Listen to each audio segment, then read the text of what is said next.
Hello. Ah, Good evening, everyone. Welcome to Baiju's Exam Prep IAS. This is Sham Kagudia. Now, before we start the discussion, if there is no issue with the sound, can you please give me a thumbs up? Done.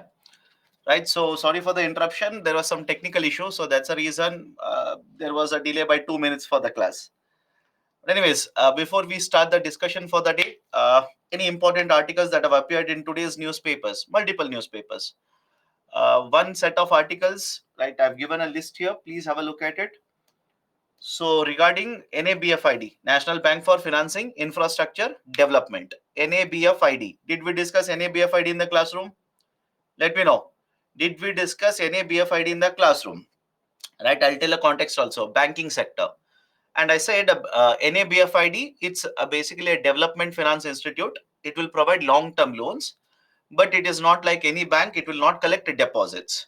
Then many of you had asked a question, sir, if they're not collecting deposits, from where will they give the loans from? Right? From where will they get the money from? Please look at both of the articles. The second article, this is from Hindu newspaper today, business page. It is there. You can check it. And this is from the Business Standard. At both of the articles here in Hindu, this is only covered. Only this is covered. Have a look at this. Hardly around 10 lines. Whereas in case of Business Standard newspaper and even in Mint newspaper today, lot of information regarding NABFID has been provided. For example, the bonds which have been issued by NABFID have a triple A rating. Do you remember triple A rating? Tell me, do you remember triple A rating or not? What is the concept of triple A rating? Right, the bonds are having a triple A rating, right? And NABFID will be borrowing not only from the market by issuing bonds, it will also be borrowing from multilateral agencies. That is basically the concept that has been provided. This is what I'm trying to tell you from the class 1. Do not be dependent only on Hindu. In Hindu, there is no concept of bonds which have been issued. What is the credit rating they have, right? And whether these bonds will be listed in the I'm sorry, whether these bonds, apart from this, any other source that, right, any BFID is looking at, etc., etc. That is a precise reason. I would again, this is officially the last class, I would again tell you, please do not be dependent on only one newspaper. Try to read as many newspapers as possible. Second article from Business Line. Please tell me, did we discuss the concept of, right, the sovereign gold bonds? Let me know. Did we discuss the concept of sovereign gold bonds? Government of India has announced two tranches, that is two rounds of sovereign gold bonds, right? And whatever information you have studied in the classroom, same information has been given even in this article, right? Point number one, do you remember that sovereign gold bond is basically part of government borrowings? Yes or no? Sovereign gold bonds are part of government borrowings. That is, it is nothing but G securities. These are nothing but G securities. Suddenly in the UPSC prelims, he will throw that statement at you. If Government of India issues more sovereign gold bond, the borrowings of Government of India will increase. Many of you will keep on wondering as to what UPSC is actually testing.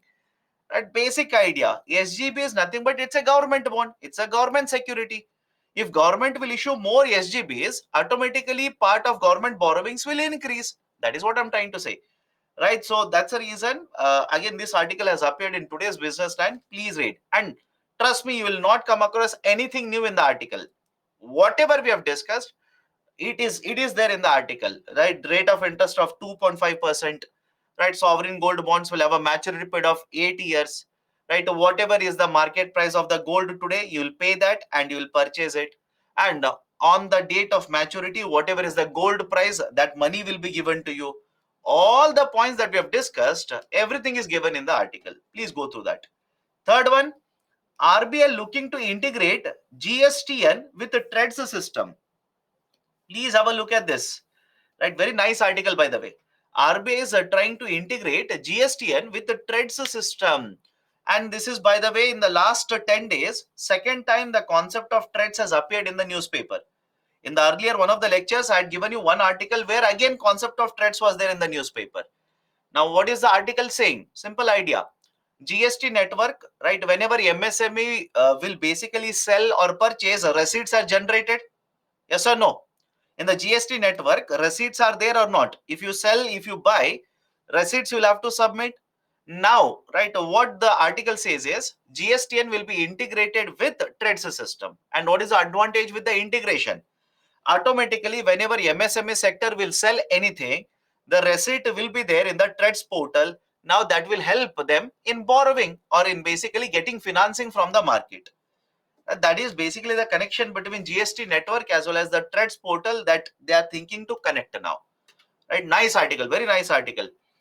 And this has been there in the discussion for many days now. Concept of FAME initiative. I've told you about FAME initiative, but specifically as a scheme, we have not discussed this. Right? FAME initiative, faster adoption for manufacturing of electric vehicles. FAME. FAME 1 was implemented. Now FAME 2 is getting implemented for a period of 5 years. And very recently, what Government of India has done? They have reduced the subsidy that they used to provide on vehicles.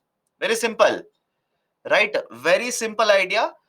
Earlier, the subsidy that was given per vehicle was higher. Now the subsidy has been reduced. Now, please tell me, if government will reduce the subsidy, what will happen to market price of the electric vehicles? Let me know. What will happen to market price of the electric vehicles? Market price of the electric vehicles will increase. And if the market price of the electric vehicles will increase, what will happen to the demand for electric vehicles? Demand will automatically fall down. That is exactly what the article says. I hope you understand. That is exactly what the article says. Do not complicate it. Do not buy heart numbers here. How many vehicles have been sold, of which company they have given? Do not buy heart. It is of absolute no use for UPSC. And I hope you remember now how generally you need to connect all the dots. For example, if you attended the third class on GDP calculation, right, please go back, right, jog your memory now. If I had attended the third class, right, that is basically the third class in GS paper 3, that this session, we had made a discussion. Whenever government will provide subsidies, market prices will come down. Whenever government will impose a taxes, market prices will increase. Yes or no? Right? Even I can tell you the formula also. Right? I had given a very simple formula. That is factor cost plus taxation minus subsidies is equal to market price. Right? I hope you understand. Everything is connected. Nothing is disconnected here. Everything is connected. That is how you need to make notes, understand, connect the dots, and remember for a longer duration.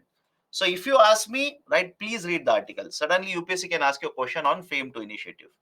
And this has been there in the discussion for many days now. For the last 1 week, this has been their discussion. Now, please tell me, did we discuss the concept of willful defaulter? Let me know. Did we discuss the concept of willful defaulter? Yes or no? I'll tell you the context also. Right? Those who are saying no, please go back to the banking sector. Those who are saying no, please go back to the banking sector. In banking sector, there is one slide on non-performing assets. Right? I have proof. Right? You cannot simply tell me no. I have proof of it. Right? In case of the banking sector, there is a slide on NPAs. And one of the reason of rising NPAs in India, I've written the point also, rising number of willful defaulters. So those who are saying no to me now, open the PPT, look at the slide, you will realize. So number of willful defaulters are very high in India, and that has contributed to, right, the NPAs mess in India. Now, what RBI has very recently said, very simple logic. Do not complicate it. Do not buy at calculations. UPSC is not going to ask you. What RBI says is, if there is a willful defaulter, bank should make a settlement with the willful defaulter. Very simple, right? There is a willful defaulter. The bank should settle with the willful defaulter. Settle means what? Come to an arrangement, come to a compromise. For example, you are a bank, you have given a loan to me. I am unable to make a repayment either, right? Whatever reason is. Willful defaulter, I have made the default now. Now, rather than, right, incurring legal expenditure, rather than taking me to court, paying lawyer lot of money and dragging this case for many years, don't you think it makes more sense when you basically settle with the company? Let me know. This is the argument of RBI, by the way. This is basically the argument of RBI. You can drag me to court. Of course, yes. But don't you think legal expenses will be incurred for that? right? Don't you think there'll be certain other expenditures also? And what is the guarantee you will recover the money? There is no guarantee. So in that case, don't you think it makes more sense for you to settle, come to a compromise with me? That is, let's say 100 crore loan is there. We'll come to a compromise rather than 100 crore. We'll come to an understanding. Okay, I'll make a repayment of 60 crore. Let's settle the loan. Basic idea. Let's settle the loan. Let's simply take care of the loan. I will not repay 100, but we'll come to a compromise. I'll pay 60 crore rupees. That is basically a compromise that has been proposed by Reserve Bank of India. And that is the precise reason there is a lot of criticism against this proposal of RBI. What is the criticism? In such cases, does it mean that Mr. Vijay Mallya can take a loan again? I hope you understand. Don't you think there will be a chance of this sort? Right? Can Mr. Vijay Mallya take a loan again? If you go by RBI policy, yes. Of course, whatever criminal cases are there, whatever other cases are there, that will go on. But only the loan will be settled now. What if there is a willful defaulter who is right basically having a connection with the bank manager, right? Bank manager will give a loan, he will purposely default, then both bank manager and the owner of the company will come to a compromise. Who is going to lose in the system then? The loser will be the banking sector. I hope you understand. The losing party will be banking sector. And can there be evergreening of loans because of this? Have I told you about evergreening? I'm pretty sure I've told you about this. Can there be evergreening of loans because of this? I hope you understand. Right? Yes, there can be evergreening of loans. So probability of misuse of such provision is very, very high. That is the precise reason. Though RBI has proposed this, there is a lot of criticism against this policy of RBI. Done. So these are some of the articles that I felt were very, very important, very much relevant for UPSC exams, which have appeared in today's multiple newspapers. Okay, so let me continue. So we were supposed to start the discussion with ports. We're supposed to start with a discussion on ports. Earlier, what we have discussed? What do you mean by infrastructure? Do you remember the definition that I've given for infrastructure yesterday? Infrastructure is anything that will provide supporting services for growth and development. In fact, we divided the infrastructure into two parts: economic infrastructure, social infrastructure. And we have discussed some types of infrastructure yesterday. For example, we have discussed roads infrastructure, we have discussed the power infrastructure, etc. Today, we are supposed to start with the ports. Let's start. Now, this is basically the picture of port. Don't ask me, sir, what is the picture all about? This is a picture of port. Now, in case of India, whenever you talk about ports, ports are divided into two parts. Ports can be classified as major ports as well as non-major or minor ports. Is it okay? Right, so ports can be divided into major ports and non-major or minor ports.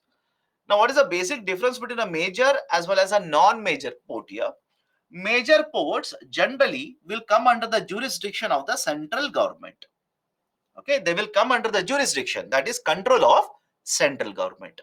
Whereas a non-major ports or right the minor ports, these will come under the state government jurisdiction. In case of India, there are 12 major ports. 13th has been proposed. Development is going on. Right, once it comes into operation, and if you're still writing UPSC exam, simply by heart it. Right, so major ports handle more than 50% of the cargo in India. Cargo means what? Anything that is imported and exported.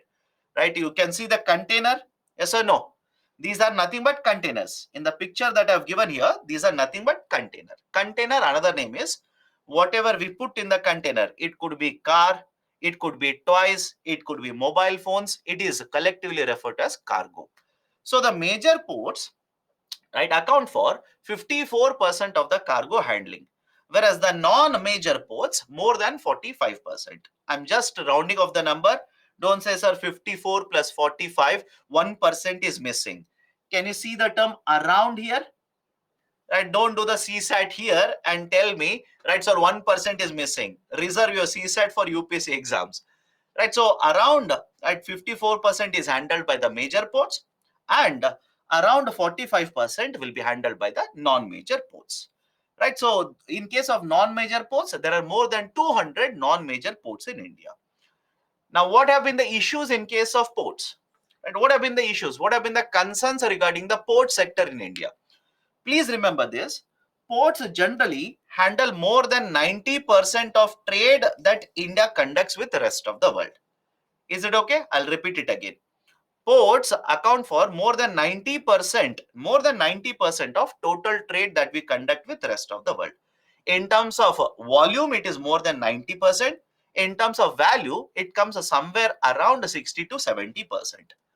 But nevertheless, all of you will agree to the point when I say that ports are very, very important for bringing imports into India as well as sending exports from India. But ports suffer a lot of issues in case of Indian economy. Point number one, turnaround time is very high in case of Indian ports. Now, what do you mean by turnaround time? The average time taken between the arrival and the departure for the vessels. You can use the term vessels, you can use the term ship also here. What is the average time?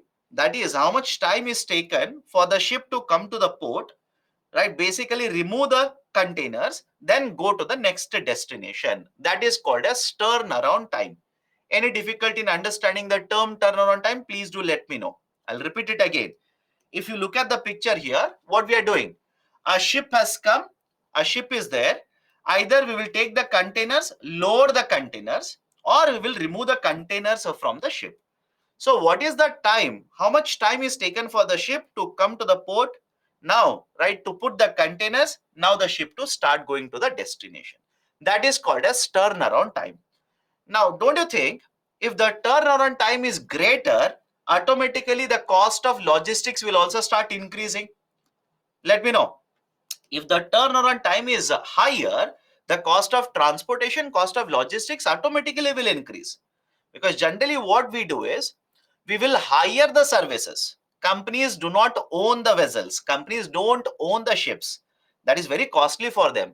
So what we do is we'll simply hire the services of the company, the vessel companies. So whenever they take more time, whenever they spend lot of time in transporting of the goods, automatically they will charge me more. And when they will charge me more, it will automatically reduce the export competitiveness. So in case of India, the turnaround time is 2.25 days. Very, very high. Global average, it is around 1 day. The global average, it is around 1 day, whereas in case of India, the turnaround time is around 2.25 days. Comparatively much, much higher compared to the international market. Now, many of you ask me, sir, why? Why is that? The turnaround time in case of ports in India, it is higher. And there are reasons. We look at them. Best example for this is port infrastructure is outdated, or let's say compared to bigger ports, right? Efficient ports in the international market, the infrastructure that we have, right? The infrastructure that we have is outdated. It is very old, right? How do I say it is very old? Please have a look at the picture again. Please have a look at the picture. Some of you are saying turnaround time is 0.9. I don't think so. Please check the source. There are certain ports which will have less than 1 day turnaround time. I know that. Right? There are some efficient ports in India. For example, JNPT, Jawaharlal Nehru Port Trust. Very, very efficient. Biggest port in India. Adani's ports are there, right? They are also much more efficient. But I'm pretty sure on an average, the TRT is more than 2 in case of India. Anyways, check it. Check it. Don't worry. Now, why do I say turnaround time is greater? And what is the role? What is the role that, right, the ports, or let's say the infrastructure in the port will play in increasing the turnaround time? For example, imagine a ship will come, a vessel will come and stand like this. We are supposed to unload the containers, take the containers, put them on the ship. Now, what if the machinery that we have here, machinery is old? The technology that we are using is comparatively older. Now, don't you think when all these factors will add up? Okay, am I audible as well as visible now?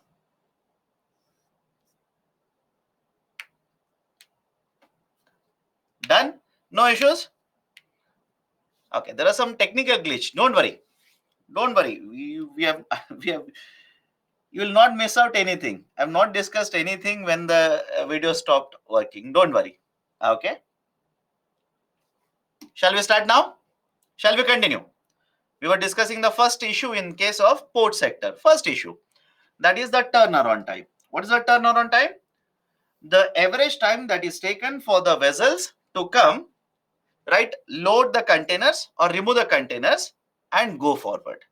That is basically the idea of a turnaround time. Now, what I was saying was, in case of India, because of the port infrastructure, I was showing you this picture. In fact, this is a picture that I was showing to you. That is, imagine this is a port here, and there is a vessel which has come, and this is standing. And if the machines, so that is the cranes which are there here, if these are not right updated, or these are having slightly outdated technology or old technology, I was telling you that the time taken to bring the containers, load the containers into the ship, or offload the containers from the ship, the time taken will increase. And when the time taken will increase, automatically, right, the right, automatically the turnaround time will also increase. Done? Right, so this is right, basically the issue in case of India. So turnaround time is higher. Port infrastructure, right, basically the machinery and cargo handling equipments which are there in the port, these are slightly outdated, and roads within the ports are also inadequate. Now many of you will ask me, sir, how roads within the ports will play a very important role? Simple idea. Let me show you the picture. Rather than trying to convince you in 100 ways, let me show a simple picture to you. Can you see the roads which are there in the ports? Can you see all these roads which are there in the port? Please do let me know. Right? Can you see the road? Now, why these roads are important? Whenever you want to enter into the port or you want to get out of the port, point number one, the vehicles which are used to transport containers, these are very, very large vehicles. Is it okay? Right, the vehicles which are used to move the containers, these are not small vehicles, these are very, very large vehicles. And when these are very, very large vehicles, if the road infrastructure, that is, let's say, number of lanes which are there are lesser, if right, let's say multiple vehicles will come at the same point of time, it will create a lot of confusion, lot of chaos in the port infrastructure, and that will also lead to delays in bringing the port, or let's say the containers, into India, or taking the containers out of India, that is specifically from the port infrastructure. Any problem here? Any problem? Right, those who are saying slides are not changing, please hit the refresh button. It is working correct now. There is no technical glitch. Earlier there was a technical glitch, now it is working fine. Please hit the refresh button. And there are some students who are saying, sir, I've read this in the turnaround time, etc., etc. I've taken this data from economic survey. Next year, whatever economic survey says, simply take and write it. Don't worry. You might be reading something. You have the, let's say, cushion, right? You have this, right, let's say, opportunity to type simultaneously in the Google and search. I don't have that opportunity right now. Right, so don't worry. Next year economic survey, whatever it says, take it, update it. Don't worry about it. Okay, so turnaround time is higher. Port infrastructure is not sufficient in case of India. Third, suboptimal modal mix. Now, what is this meaning of the term modal? Modes of transportation. There are different modes of transportation. Right, for example, we have a mode of transportation, that is road. We have, right, let's say, railways. We have, right, waterways. We have ports, etc. Agreed? Right, so there are different modes of transportation which can be used in India, but majority of the transportation that is done in case of India for the freight, it is done through the road mode of transportation. And have a look at this. Because majorly the freight is transported through road, cost of transportation through the road is comparatively higher. Time taken for transportation through the road is also comparatively higher. That is the point here. Most of the transportation in India is done through road network. Rather than road network, can we use railways? Much more efficient. Can we use waterways? We'll discuss in some time, don't worry. Can we use waterways? Much more efficient. So the cost of transportation, right? The emissions, etc., all of them are favor in case of waterways compared to the roadways. So that is basically the suboptimal modal mix. Time consumption for customs is also comparatively higher. Again, government is doing lot of measures, taking lot of measures here. What is the meaning of the customs? Imagine you have imported something. Imagine you have imported something. You will have to go to the customs officials first, submit the documentation. They will go through all the documentation. Now they will allow you to import the good into India. Any problem here? Imagine you've imported something. You cannot simply go to the port and right take out the container like this. You'll have to go to the authorities, that is port authorities or customs officials, submit all the documentation. Now they will allow you to take out the good, or let's say the product from the port region. So the time taken for getting all these clearances is generally higher in case of India. And that is a precise reason what government of India is doing now is, rather than earlier system of having physical documentation, I understand, rather than following a concept of earlier the physical documentation, now government says you can log on to a website, submit all the documents on the website, you will get the custom clearances online itself, right? You will get the clearances online itself, so that the time taken for customs is also reduced. So time consumption for customs is slightly higher. Issues with the linkages with other regions. In case of India, there are very few states which have a coastline, and the ports generally are located in these states. But what about the production that is done in certain inner part of India, certain other states which do not have a coastline? Which mean if they want to export it, they will have to transport it all the way from their manufacturing facility to, let's say, the port region. Now what is the problem here? You are transporting this product. Imagine you have manufactured something in Madhya Pradesh. Understand the problem here? Imagine you have manufactured something in the Madhya Pradesh, right? Which means you'll have to transport your product all the way from Madhya Pradesh, let's say, to Maharashtra, or you'll have to take your product to Gujarat, or you'll have to take your product to, let's say, West Bengal, or even Andhra Pradesh or Tamil Nadu. Which means again you're going to move the product through road connectivity, and the cost of transportation through the roads is what? Cost of transportation through the roads is generally higher. That will not increase your competitiveness. That will rather reduce your competitiveness. That will increase the market price of the product. So these are some of the issues faced by the port infrastructure in India. Any problem? Can we go forward here? Third point, my dear, there are different modes of transportation. Modal means what? Different modes of transportation. And we have discussed this at least 20 times now, right? That is, most of the transportation that is done in case of India is done through roads. And when it is done through the roads, cost of transportation increases. But compared to that, waterways, right? That is using canal water. I'll come to waterways in some time. Using waterways is a much better option. Using railways is a much better option, but it is not working out in India. Okay, right? So time consumption, customs is higher. Customs means getting clearances, getting approvals. That's it. Because you have imported something, you'll have to submit documents, and then you will be allowed to bring the product into India. So what reforms we have implemented? We'll discuss two very important reforms here. One is Sagarmala initiative. Okay, one is Sagarmala initiative, and the second one is National Waterways Project. Now, what is this idea of a Sagarmala initiative? Just now we have understood certain points, certain issues with the ports. That is one, we need to improve infrastructure in the ports. All of you will agree? First point is what? We need to improve infrastructure in the port. Second, from the port to other regions, we need to improve connectivity also. Right? From the ports to other regions, we need to improve connectivity. That's the second one. Third one, some of the industries which are located far away from the ports, they will feel the burden of transportation. What could be the solution for this? Rather than promoting industrialization in other part of India, what if, please think of it and tell me, what if I promote industries nearby the portal region? nearby the coastal region, what if I promote industrialization now?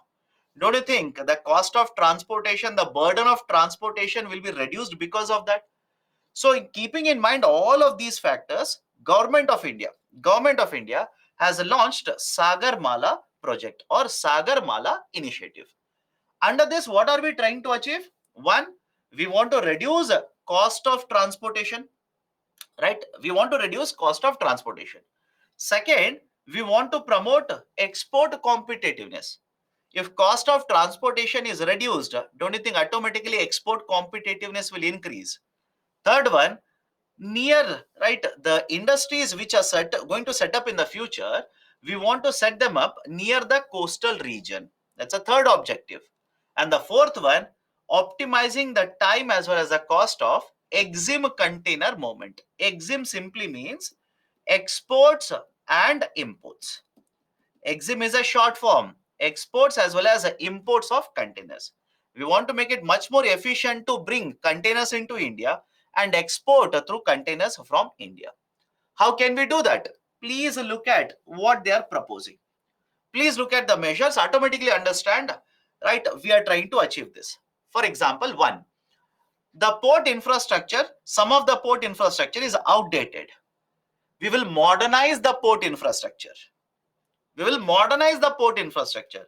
So we'll go for port modernization, right? Some of the older ports, we will try to modernize them. And any new ports that are supposed to be constructed or developed, we will use, right, good technology. We will develop better infrastructure in the new ports. Second, port connectivity. From the port, imagine national highways are connecting certain other industrial regions. We'll try to improve the quality of the road connectivity. We'll develop waterways. We'll simply develop waterways to connect the port with other industrial regions. That is improving, right, port connectivity. Third one, port-led industrialization. Rather than allowing special economic zones to set up anywhere in India, can we promote ports nearby? I'm sorry, can we promote special economic zones near the coastal regions? Can we promote development of these SEZs, special economic zones, near the coastal regions, nearby the ports? That is coastal SEZ, coastal industrialization.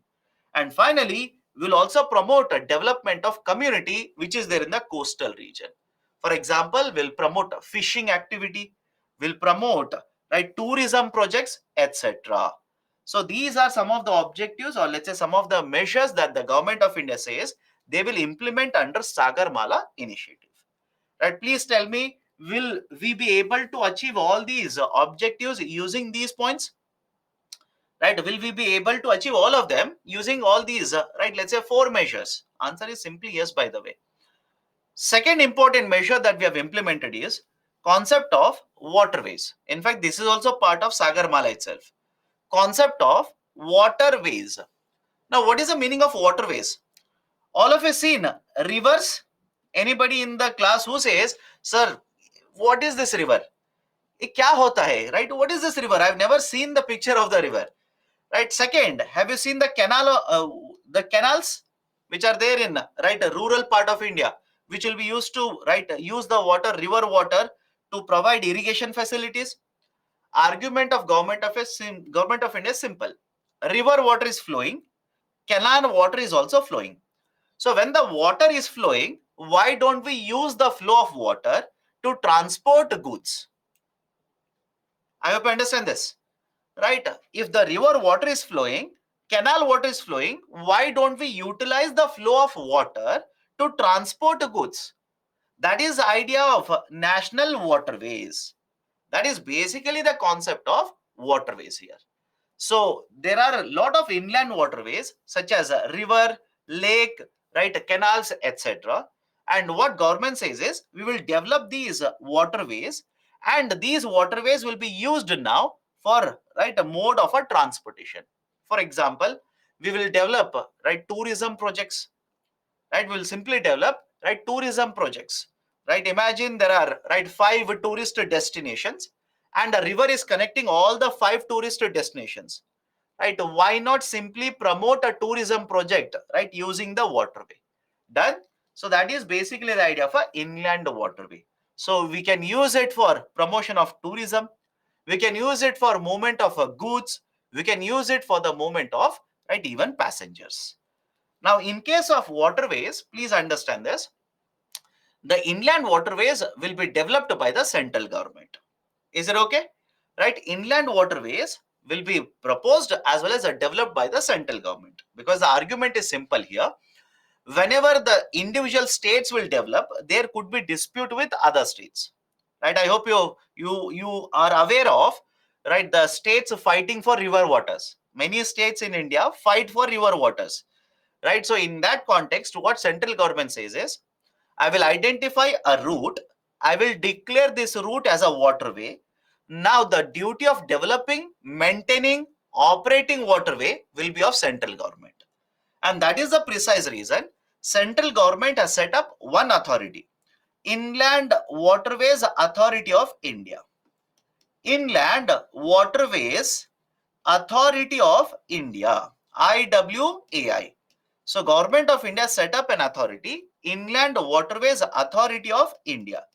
And this IWAI has been given the responsibility by the government to develop these waterways. And because, right, these are river waters, these are canal waters, etc., first government will declare this waterway as a national waterway, which means the government will have, that is the union government will have the role of developing this waterway. Now we have an authority. This authority will develop all of these waterways. India has an extensive network of inland waterways. The total navigable water in India is more than 20,200 kilometers. If you take the river water length as well as the canal water length, right, the total length that we can navigate is more than 20,200 kilometers. Government right now, please remember this, government right now has declared 111 waterways as a national waterways, and government aims to develop all these waterways for promotion of movement of goods, services, passengers, promotion of a tourism, etc. Right? So these are certain important points. Now, the government in 2016, right, look at the number, I've already written this. The government introduced and passed an act, National Waterways Act of 2016, and under this 100 inland waterways have been declared as national waterways, right? And inland waterway has immense potential for passenger as well as cargo movement. Inland waterways, when you make a comparison with any mode of a transportation, you can compare it with railways, you can compare it with roadways, right? You can compare it with any mode of a transportation that is used in India. Inland waterways, in terms of, let's say, costing, is cheaper. Remember this, cost of transportation, it is much lower in inland waterways. The emissions that are caused are much lower, right? And the time taken, right, again, time taken assuming nothing will happen, no floods, etc., time taken can also be lower if you start using the inland waterways over a period of time. Done. So these are basically some of the important points regarding national waterways that the government of India is actually promoting now. Now, in the context of this, I hope you have heard of MV Ganga Vilas. Let me know. Have you heard of this initiative of Government of India, MV Ganga Vilas? Very, very famous now. Very, very famous. Suddenly UPSC will ask you and you will keep on wondering what they are asking. You will come out of the examination all cursing UPSC, right? Cursing faculties, everybody, right? Without you realizing that it was there in the current affairs. MV Ganga Vilas is basically a voyage, right? It's a tourism project. It's a vessel, that is a cruise, right, which has been launched by Government of India very recently, one of the longest the project as such. Please try to read about it. Please try to read about it. It was then the current affairs 2 months ago, right? UPSC this year has not asked the question. That doesn't mean they will not ask in the future. They might ask about it. Please read about it. Done. Now again, why I mentioned MV Ganga Vilas? MV Ganga Vilas is actually using the inland waterways itself. I hope you understand this point. MV Ganga Vilas is actually using the inland waterways itself, and it is connecting multiple tourist destinations like this. Right? So that is basically the idea. Please go through that. Now, What are the advantages of having inland waterways? Comparatively, it is very efficient. Comparatively means what? If you want to compare this with against roadways or railways, etc., in terms of cost of transportation, it is very efficient. Second, if you develop inland waterways, lot of jobs will be created. Any difficulty? Lot of jobs will be created. For example, if you start operating many vessels, don't you think people will be required to operate vessels? Right, you will require people to load, right, goods into the vessels. Warehousing across the rivers will be developed, etc. So it will promote job creation. Third one, it will also reduce the cost of transportation.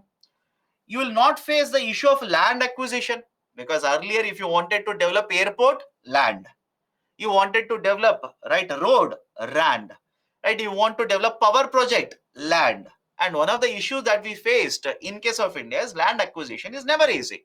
So in case of waterways, right, waterway is coming under the central government. You don't need to acquire any land to develop these inland waterways.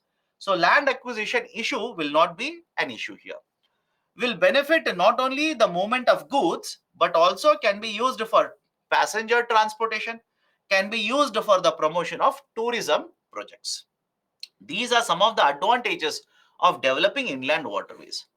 Having said so, are there any concerns here? Are there any problems? Of course, yes. Right? I've made sure whenever we are discussing advantages, there will also be a concern. Try to read both of them. These waterways require constant dredging on account of silting. Now, many of you will start saying, sir, what is the meaning of silting? What is a dredging, etc.? For whom geography lecture is over, it is very easy for them. For whom geography lecture is not over, understand a very simple idea. Imagine this is a river. Okay, imagine this is a course of a river. Now, is it okay if I say, when the river water will flow, it will flow with certain force? All of you agree? It will flow with a certain force. And when there is a force, don't you think certain sediments, that is basically, let's say, soil that is present in the bed of river, it will be carried. Yes or no? The soil particles will be carried. Now, what if soil from the upper range will be brought and it will get accumulated here? Possible or not? Right? What if the soil that will be dragged because of the force of the river, it will bring it and it will get accumulated in this region of the river? Now tell me what will happen to the breadth of the river, right? Don't you think the breadth of the river will, right, become narrow now? And what will happen to the, right, depth of the river? Even the depth of the river can become narrow.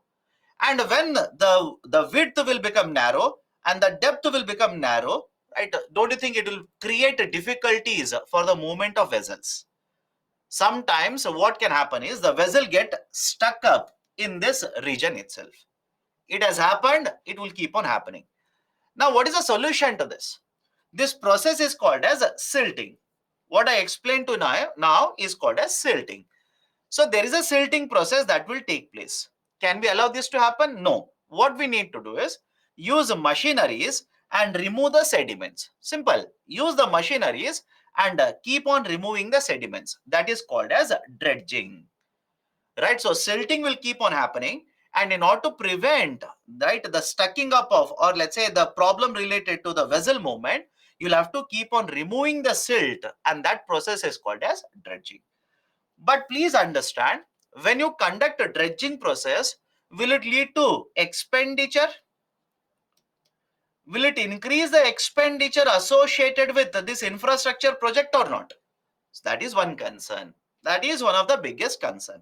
In fact, if you want to understand this, last year there was one ship ever given, right, which gets stuck up in Suez Canal. Have you read about that? Last year, one of the very, very big vessel got stuck up in the Suez Canal. Right? Again, that was not precisely this reason. There was a wind, right? There was a very high speed wind, and the vessel, rather than going vertical like this, got twisted like this. And basically, idea is that. So, dredging will take place, and that is basically going to lead to higher expenditure. First problem. Second problem, all the rivers in India do not have high flow throughout the year. That's a fact. Right? For example, in case of India, generally, geography, slightly entering into geography. So what we do is we divide the rivers in India as southern rivers and northern rivers. And you will basically come across a fact saying that northern rivers are perennial in nature. Northern rivers are perennial in nature. Southern rivers are seasonal, non-perennial. Right? What is the meaning of it? In northern India, the rivers that will come, they will basically come. Starting point is Himalaya, right? The starting point is Himalaya. So continuously throughout the year, you will have a water flow in these rivers. Whereas if you come down to the South India, no, throughout the year, you will not have the same flow of river water. And if the river water, that is the draft is seasonal, they will say.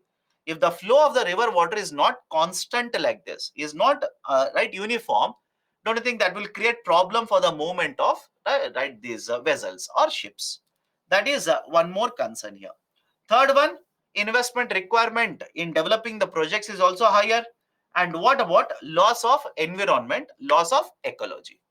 If these rivers which do not have right any vessels now, or the vessels are very very less, constantly or continuously there is right vessels presence in the river like this, don't you think it will create damage to the ecology and environment in the river? That is one more concern associated with inland waterways. Done. So these are some of the issues. These are some of the issues related to the waterways. So we have discussed a port infrastructure.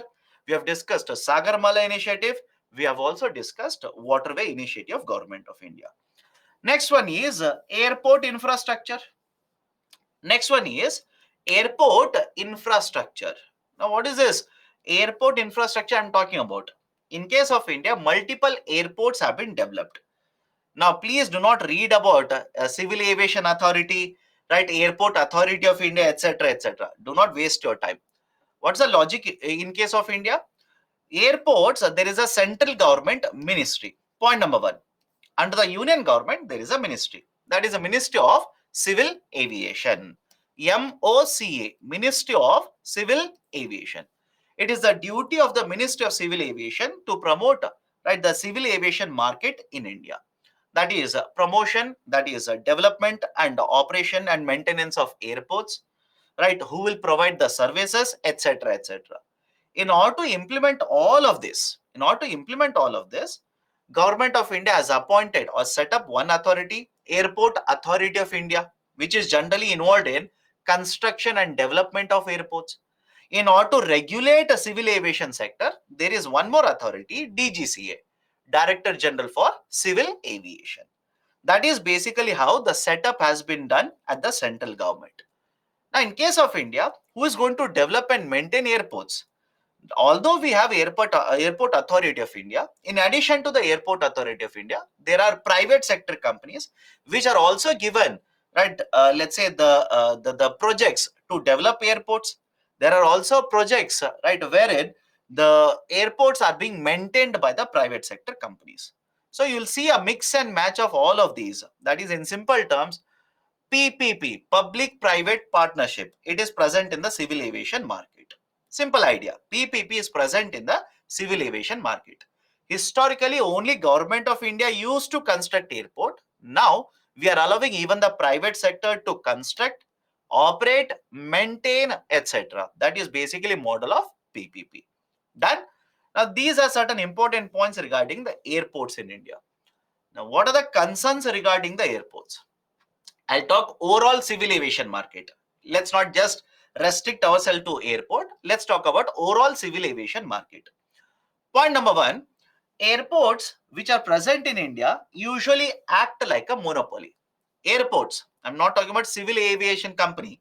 Airports act like a monopoly. What is the problem with the airport acting like a monopoly? Let me give a very simple example. Imagine you want to purchase a product, right? Your friend is back.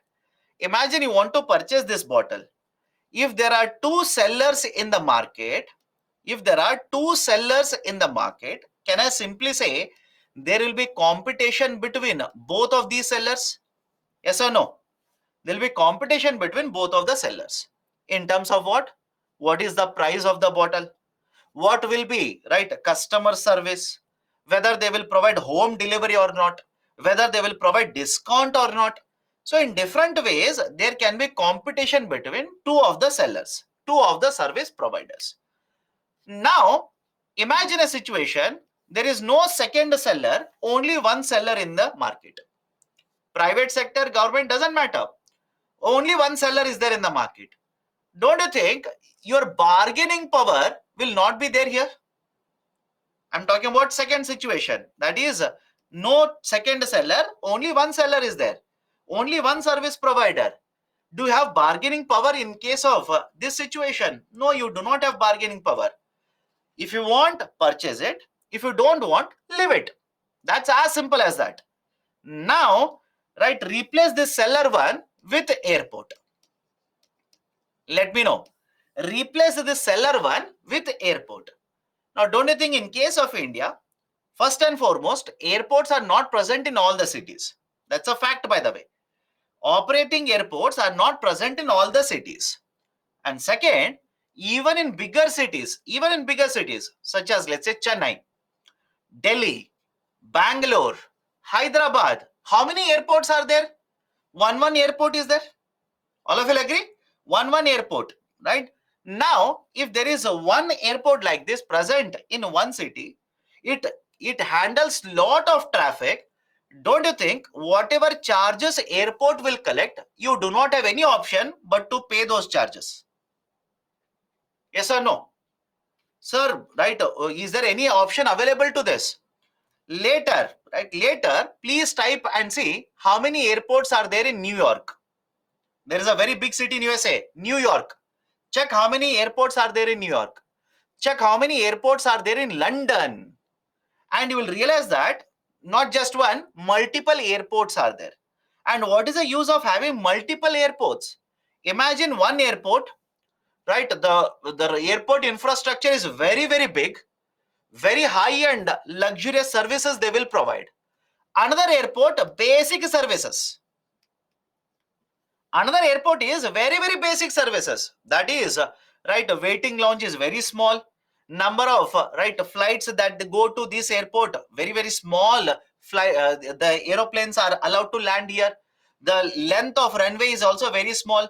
The required number of people who are required to operate the airport is also very limited.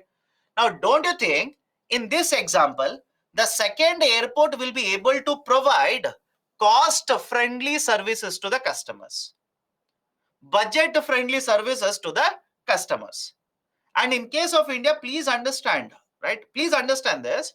First and foremost, I said all the cities do not have the airports in India. And even in those cities where the airports is there, one factor that prohibits, one factor that pushes away the customers is very, very costly tickets. The ticket prices are very, very costly. And if you look at the ticket prices, one factor they will add in the ticket price is airport service charge. Remember this. Those who have traveled through aeroplanes or you have used the civil aviation market, if you have seen the breakup, one of the factor will be airport charges itself. Because airport, if you go to the airport, right, there is a lot of service. Drinking water is there, right? Let's say the seating services they will provide. The AC is continuously running. Free electricity charging they will give you, right? Etc. etc. Newspapers are free. So when they are going to provide you all these services, should they charge you certain amount? Of course, yes. So bigger the airport, more services they will provide, higher will be the charges. And when they charge more money, what will happen to ticket prices? Ticket prices automatically will increase. Do you think everybody in India who lives in cities, forget about villages, who lives in cities will be able to afford a ticket price? Answer is no. That is the precise reason. Hardly around 2 to 3% of India's population actually uses airports. That is for flying for purposes. Flights, right? So hardly around 2 to 3% of India's population actually uses the civil aviation market, which means most of the population is excluded. And one of the reason they are excluded is the airport tickets. The ticket prices are very high, and one reason why the ticket prices are so high is because of airport charges. That is one issue. Second issue, air travel is comparatively costlier. The second reason for that is aviation turbine fuel, ATF. Aviation turbine fuel. That is just like you purchase a bike, and you will put the fuel of petrol. For aeroplanes, the fuel that is used is aviation turbine fuel. Now have a look at this. In case of aviation turbine fuel, point number one, there is no GST applicable on aviation turbine fuel. Yes or no? We have discussed all of this. There is no GST applicable on the aviation turbine fuel. That's a fact. That's a fact, by the way. Okay, point number one. Point number two, because we do not have GST, what does it mean? The central government will have its own taxes on ATF, and the states will also have their own taxes on the ATF. If the central government, state government, both will impose taxes, it is not under GST, which means input tax credit is not provided. What will happen to the market prices, right, that is paid by the companies for the aviation turbine fuel? The market prices will be very high, right? They'll be very high. And in addition to this, what is happening to crude oil prices? Right, because crude oil price from the crude oil itself will get ATF. That is one of the output of the crude oil prices. So have a look at this. The aviation turbine fuel prices are affected by international prices of crude oil, and in the last 2 years, the prices have been very volatile. In addition to that, there is no GST on it. Right, the central government, state government individually will impose the tax. That there is no input tax credit. As a result of this, ATF prices will be very high, and when ATF prices are very high, right, the ticket prices automatically will also become higher. The ticket prices automatically will become higher. In fact, have a look at this. Around half of the ticket price is because of ATF prices. I'll repeat it. Half of the ticket price that you pay, it is because of ATF prices. Next one, connectivity issues in a lower tier of cities. Connectivity issues in lower tier. Lower tier means what? Do not get confused. Do not get stuck up with the term tier city. In case of India, based on the population, I repeat, based on the population, will divide cities. For example, they will say tier 1 city, tier 2 cities, tier 3 cities, tier 4, tier 5, and tier 6. So generally what we see in case of India is airports which are operating, big airports are basically present in bigger cities. What about smaller cities? Right, in smaller cities, airport might be there, but airports are not operating. Even if the airport is operating, no company will provide services to a smaller city because, right, I hope you understand economics. Right, to a very smaller city, number of passengers traveling to that small city will be very, very less. And that is the precise reason no airport would be willing to provide services and incur losses to a smaller city. So only in bigger cities, connectivity is very, very high through airport, but in other cities, very, very poor connectivity. And so these are some of the issues. There is one more issue here. Maintenance, repairs and overhaul. MRO. Maintenance, repairs and overhaul. What is this maintenance, repairs and overhaul? Right, very simple idea. Whenever aeroplanes will fly and land, don't you think there could be certain damages, right, which will happen to the aeroplane? The tire could undergo damage. The wing of aeroplane could undergo certain damages. Now what they do generally is, whenever certain maintenance is supposed to be done, whenever repairs is supposed to be conducted, most of these companies in India, whenever they travel abroad, whenever they will go to Dubai, when they will go to Singapore, when they'll go to Shanghai, etc., they will get the repairs done outside India. Is it okay? I'll repeat it again. Very basic concept, right? Imagine there is an aeroplane. You are the company owner, right? You are a you have a civil aviation company. Let's say Indigo. You are one of the owners of that company. So you have one of the aeroplane which requires a certain maintenance, which requires a certain repairs. So this aeroplane has taken the passengers to, let's say, Abu Dhabi. And there itself in the Abu Dhabi, the MRO services are available because Abu Dhabi is a very, very big airport. So what you will do is, you will get the maintenance repairs of the aeroplane done in Abu Dhabi. Now, don't you think, despite having one of the very, very big civil aviation market, if MRO is done outside India, it means a lot of dollars are going from India to rest of the world. Is the concept okay with all of you? If you're getting the maintenance done from outside India, it means the dollars are going out of India. So that is the precise reason what government of India has now done is they want to promote infrastructure for MRO within India. I hope you understand. They want to promote MRO within India. And there is one more reason. The expenditure that is incurred by the companies under MRO, the expenditure is also very high. The expenditure is very, very high. In fact, as per government of India, the airlines generally spend around 15% of the total expenditure for maintenance, repairs, as well as overhaul.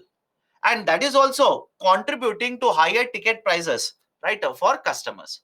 So rather than getting the repairs done from outside India, what if you get it done within India? Right? Don't you think the competition is very high to provide these services? The cost of services could be lower, your MRO expenditure will be lower, etc. And that is the whole idea that is being promoted by government now. Government wants India to become a major MRO hub, maintenance, repairs, and overall hub. Done. Now, what reforms have been implemented by the government to promote civil aviation market? What kind of reforms? Point number one: 100% FDI under automatic route for greenfield project. Please tell me, can you understand the statement? Let me check. Right, this will show whether you are revising or not. 100% FDI under automatic route for greenfield project. Did we cover what is a greenfield project? Yes. Did we cover what is FDI? Yes. Did we cover what is automatic route? Yes. Right. So 100% FDI under automatic route for greenfield, whereas 74% FDI up to 74 is allowed under automatic route for brownfield project. Okay, greenfield and brownfield. We are also promoting PPP in airports, public-private partnership. Arey Baba. Sir, what is meaning of PPP? Yesterday we have discussed around 1.5 hour on PPP only. Today we are asking what is PPP. Right, so PPP, public-private partnership. Public-private partnership, we are allowing public-private partnership in the airport sector. For example, again, don't worry about the politics of it. And basically, many of these airports in India, around 6 to 7 airports, are being operated by Adani Group of companies now. Why? Under PPP, Adani Group of companies has been given the lease by Government of India. They are operating these, maintaining and operating these airports. So, public-private partnership in airports is also allowed. We have also implemented UDAN scheme, Ude Desh Ka Aam Nagrik. Right? What is UDAN? Right? UDAN is nothing but Ude Desh Ka Aam Nagrik. Now, another name for UDAN scheme is also Regional Connectivity Scheme, RCS, Regional Connectivity Scheme. Now, earlier we have seen that majority of the airports which are present in India are present in bigger cities, that is tier 1 cities. What Government of India says is, we will have to promote the development as well as provide the flight services beyond these cities. We'll have to connect other cities as well, so that people who are living in other cities, they will also be able to afford, they will also be able to utilize civil aviation services. And that is the whole idea under the concept of Ude Desh Ka Aam Nagrik. Right? Government of India has launched UDAN 1.0, 2.0, 3.0, 4.0, 5.0, different versions of UDAN has been launched by the government. Now, the concept of regional connectivity scheme was introduced by the government under the civil aviation policy of 2016. Right? In the civil aviation policy that was announced by the government in 2016, they proposed a scheme by the name of RCS. And under RCS, what we are trying to do is, we want to connect a tier 2 as well as a tier 3 cities. Okay. Next, under this initiative of UDAN, under the initiative of UDAN, what the government says is, imagine there is an airport, okay, in one of the small cities. For example, let's say Shirdi, or Jaipur for that matter, or Kolhapur for that matter, or let's say Hubli for that matter. Very, very smaller cities, okay, where airport is present. none of the companies are actually providing the services from these airports. What government says is, if you start providing the services from these airports, that is, let's say you will start flight services from these airports, I will provide you certain benefit. What kind of benefit? I will provide you viability gap funding. Do you remember this? I will provide you viability gap funding. Right? Another important example of let's say incentive is, whenever aeroplanes will land, in an airport, they will have to pay landing charges. I hope you understand this. You are using the services of an airport. So whenever you land in an airport, you'll have to pay landing charges.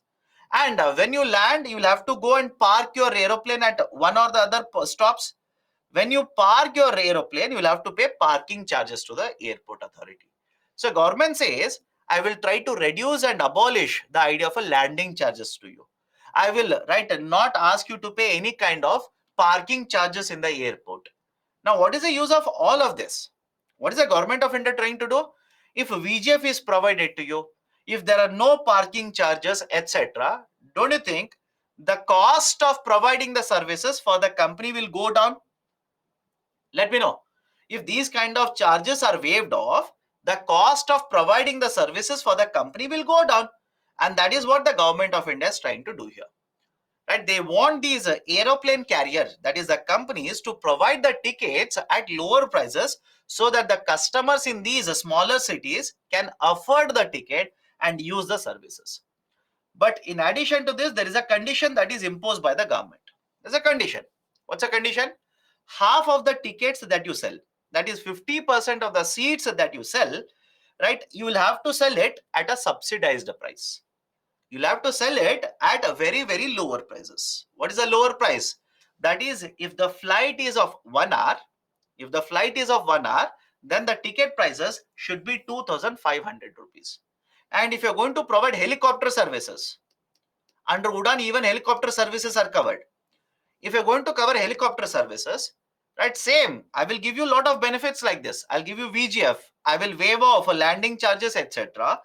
Then if you're going to provide a flight of 1 hour, then the half of the tickets that you sell should be priced at least, right, at the most of 5,000 rupees. At least half of the tickets you will have to sell it at 5,000 rupees. Right, so this is the pricing condition that has been imposed by the government under Udan initiative. Under this, government is targeting achieving connectivity of 100 airports by 2024. Right, by 2024, we want to target and connect 100 airports. And so far, have a look at this. More than 400 routes have been started under the Udan initiative. And many of these routes have been stopped already by the companies. Many of the routes have been discontinued. And before you start asking why they have discontinued, let me explain it. And basically, the discontinuation has happened because VGF was provided for 3 years. Government of India provided viability gap funding for 3 years. After the VGF is discontinued, don't you think the assistance will not be provided for the companies now? If that assistance is not provided, what will happen to the cost of operations for the company?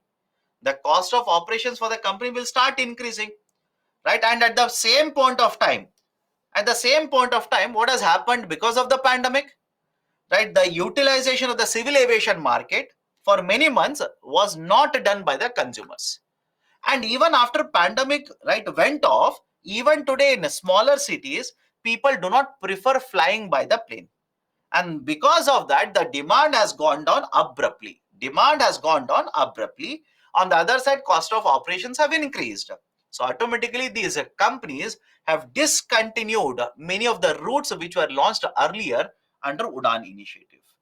Okay, so these are some of the very important points in the context of an initiative of the government, that is Ude Desh Ka Aam Nagarik, or regional connectivity scheme. Any difficulty? Can we go forward? What would be actual ticket price of the flight? It will vary from one company to another company. But under Udan, at least half of the tickets that are sold by the company will have to be priced at 2,500 rupees. but their population is less. India is a shortage for area to population to live. How can we have 2 or more airport? We can have. There is probability we can have the airports. In fact, in Mumbai we are doing that. In Mumbai we are actually doing that. Okay. Helicopter point. If under Udan helicopter services are provided, then for every 1 hour of flight, if you're going to use the helicopter to transport the people, and if the duration of flight is 1 hour, then the ticket prices should be 5,000 rupees. That is basically the provision for ticket pricing for helicopters under Udan. Okay, done? Okay, let's continue then. So these are certain important concepts in infrastructure, but understand this.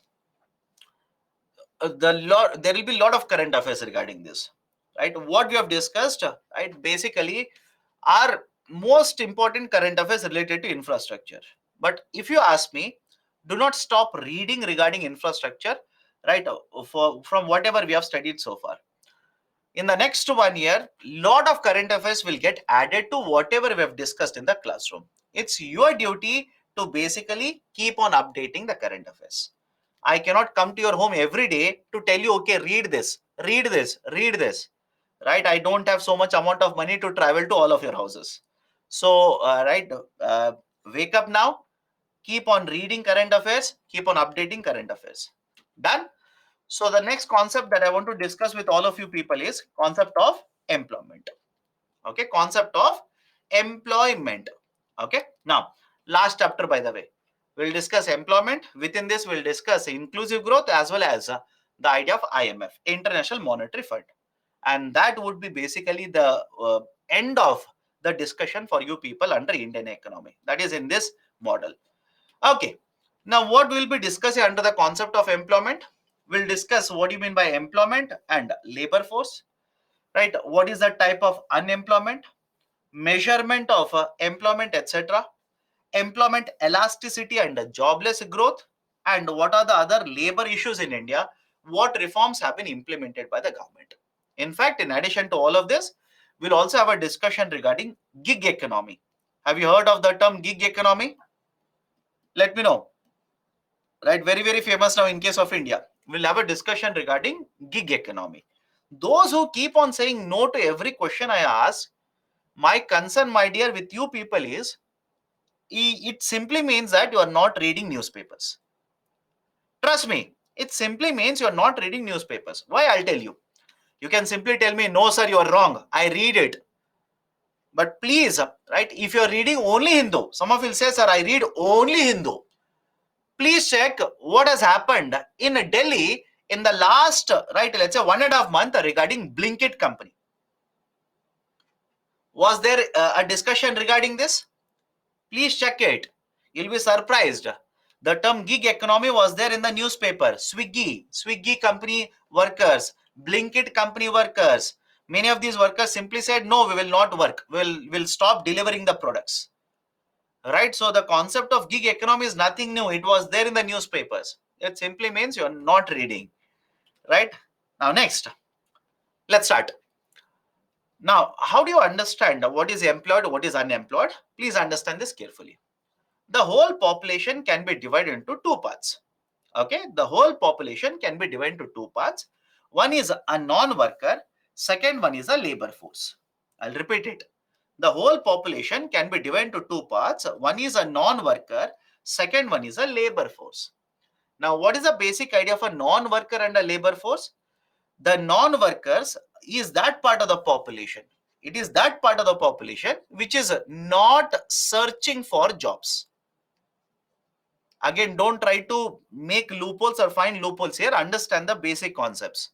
Non-workers are those part of the population which is not searching for the jobs, or these are not eligible for the jobs.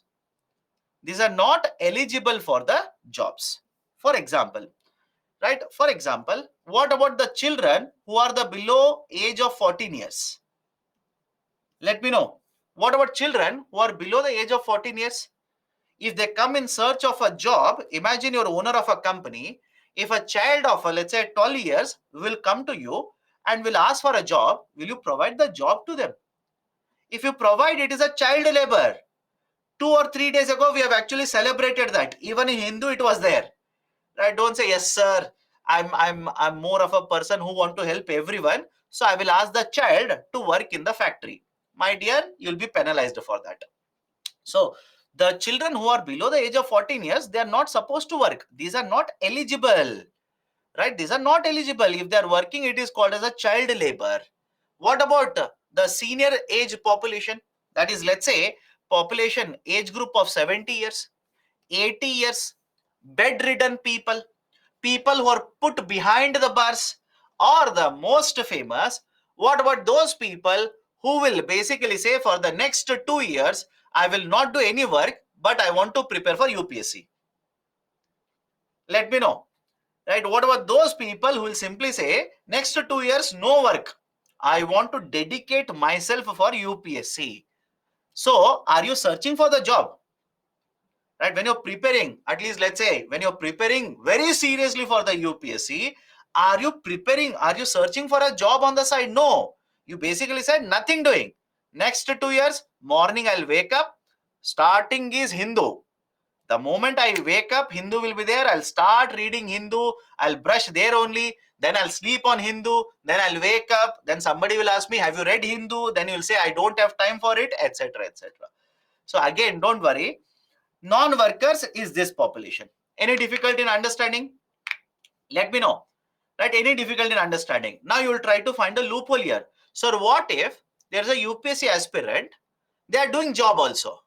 My dear, if they are doing a job, right, do you think they will come under a not searching job category? I hope you understand. Right? So do you think they are under the not searching category? No, you'll basically come under, right, the labor force. So first part of the population is non-workers. Second part of the population is labor force. We will divide the labor force into two components again. We'll divide the labor force into two parts. One part is that part of the population which is searching for the jobs but doesn't get a job.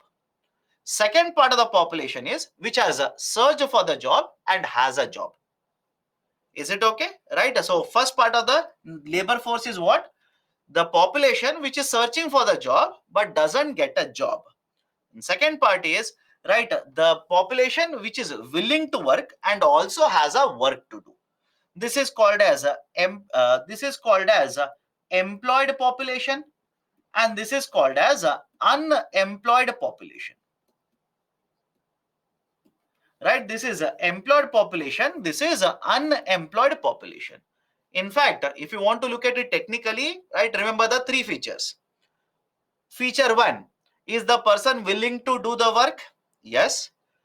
Does the person get the work? Yes. And is the person getting paid for the work? Yes. If all the three are correct, then simply that is employed. That population is employed population. Second, the person is willing to do the work. The person doesn't get the work. And don't ask what about salary. If you do not have a work, if they give you a salary, please do let me know what is the kind of, right, opportunity you're looking at. If there is anyone in the world who says, sir, I know there is a, right, a person who is willing to work, doesn't have work, but they are earning salary, please do let me know. I will, right, put on the papers here, go join there. Because no work, but salary is there. Right? So second is unemployed population. And the third one is, right, the people who are not allowed to work. Not allowed in the sense they are not eligible or they are not searching for the jobs. That is basically non-workers. They are non-workers. Done? So this is how you divide the whole population into two groups: labor force, non-workers. Labor force further you will divide into two groups: employed as well as unemployed. Now the same idea of employed and unemployed, we can put it in a much better way, polished version. What is a polished version of employed and unemployed? If you are going to provide your, right, let's say, skill set, and the economy, that is the market, will utilize the skill set, you are called as employed. Is it okay? I'll repeat it again. If you are offering your skill set and the market will use your skill set, you are called as employed. And obviously, If the market is using your skill set, they will have to pay money to you. And if you are offering your skill set, market doesn't use your skill set, or in the market there is no requirement of your skill set, you are referred to as unemployed. Right? So this is basically the idea of employed as well as unemployed. Now, let me go to the next one here. Traditionally, in case of unemployment, we make divisions. We make divisions like this. One is a frictional, second one is a structural, third one is seasonal, fourth one is cyclical. Okay, so one is a frictional, structural, seasonal, and cyclical. Now let me start with the bottom one, cyclical. If there is a recession in Indian economy, please tell me, will unemployment increase or not? If there is a depression in the economy, will the unemployment increase or not? Of course, yes. Unemployment will start increasing. Now, can I simply say recession or depression represents health of the economy? Yes or no? Right? The recession or the depression represents health of the economy. So, based on health of the economy, there could be unemployment created. Such unemployment is called as cyclical unemployment. Right? And why this is called as cyclical? Don't you think after recession or depression, there will be recovery in the economy? Yes or no? Can the depression continue to take place? No. At certain point of time, recovery has to happen. Right? And recovery means what? Growth will take place. And when growth will take place, what will happen to unemployment rate? Unemployment rate will start reducing. But can you expect the growth to always keep on happening? No. At certain point of time, maybe after 5 years, after 7 years, after 8 years, again there could be a recession. So at that point of time, again what will happen? Unemployment will get created, or unemployment will start increasing. So can you see a cycle here? I hope you understand. Can you see a cycle? Right? At one stage, unemployment will decrease. In one stage, unemployment will increase, again decrease, again increase. Cyclical unemployment. Cyclical unemployment. Let me go to the third one now. Seasonal unemployment. You please tell me. Now, sowing season has started or not? I hope you understand. Sowing season has started or not? And when the sowing season is there, right, what will happen to the employment? What will happen to the demand in the agriculture sector for labor? Demand for the labor will start increasing. And once sowing is over, what will happen to the demand? Demand will go down again. Right? Let's say for the last 1 week, I worked in a field because right, there was a sowing of the crop, sowing of the seeds. I worked in the field. So the sowing season is over. Now I'm unemployed. Now I'll have to wait for another 1 month, another 2 months. Now harvesting season will come. Once the harvesting season will come, again I'll be employed. Right? After that, again harvesting season is over. Again there is certain 2 or 3 months, no job. After that, again sowing season will start. All of you understand what I'm talking about? Any problem here? For example, right, those people who are living in villages, right, those who are living in villages, have you seen people now moving from one village to another village for certain number of days? Only for sowing, right, a season, they will go and they'll come back. I'll give you an example also. Sugar, right, sugar cane. In context of sugar cane, families itself will move from one state to another state only during harvesting season. Once harvesting of the sugar cane is done, they will come again back to the village. Right? That is basically the idea of a seasonal unemployment. Done? Seasonal unemployment. Right? So whenever there is a change in the weather, unemployment will get created. That is seasonal unemployment. Third one, second one, structural unemployment. What do you mean by structural unemployment? Please look at this. Advances in technology reduces demand for certain skills. Best example, have you been reading about ChatGPT? Let me see how many of you are reading newspapers. Right, Mr. Altman was there very recently in India. He had a meeting with, right, the Prime Minister, etc. Don't you think one of the concern regarding the ChatGPT that has been happening in recent times is it will snatch away jobs of many of the people? Yes or no? And please read about it. Please read. Very, very important. Right? So when you have this development of technology, can it make certain skill sets useless? Basic idea is this. When you create a technology like this, don't you think some of the skill sets in the market will become useless? Because the new technology will do that work. And when the skill sets will become useless, outdated, what will happen to the employment? Those people will be removed. Unemployment will start increasing. Done? So structural unemployment, right? And the first one, frictional unemployment, right? Let's take a very simple example. Imagine you're employed in a company. You will quit the company. You'll put on the company. You will put on the papers in the company, right? On, let's say, 1st of January, New Year, you'll surprise your boss, right? So you'll basically go to your boss and say, sir, this is my last day. Done. I will not be coming to the office from tomorrow. Assuming that is the last day of your notice period. Don't say, sir, what about notice period? Right? Let's say that is the last working day. Now, after, let's say, 45 days or 60 days, let's say on the 1st of March, you will join one more company. You'll join one more company. Now, can I simply say what I've explained? Can I say in a statement? When you switched, when you basically moved from one job to another job, for certain time period here, you are unemployed. Any problem here?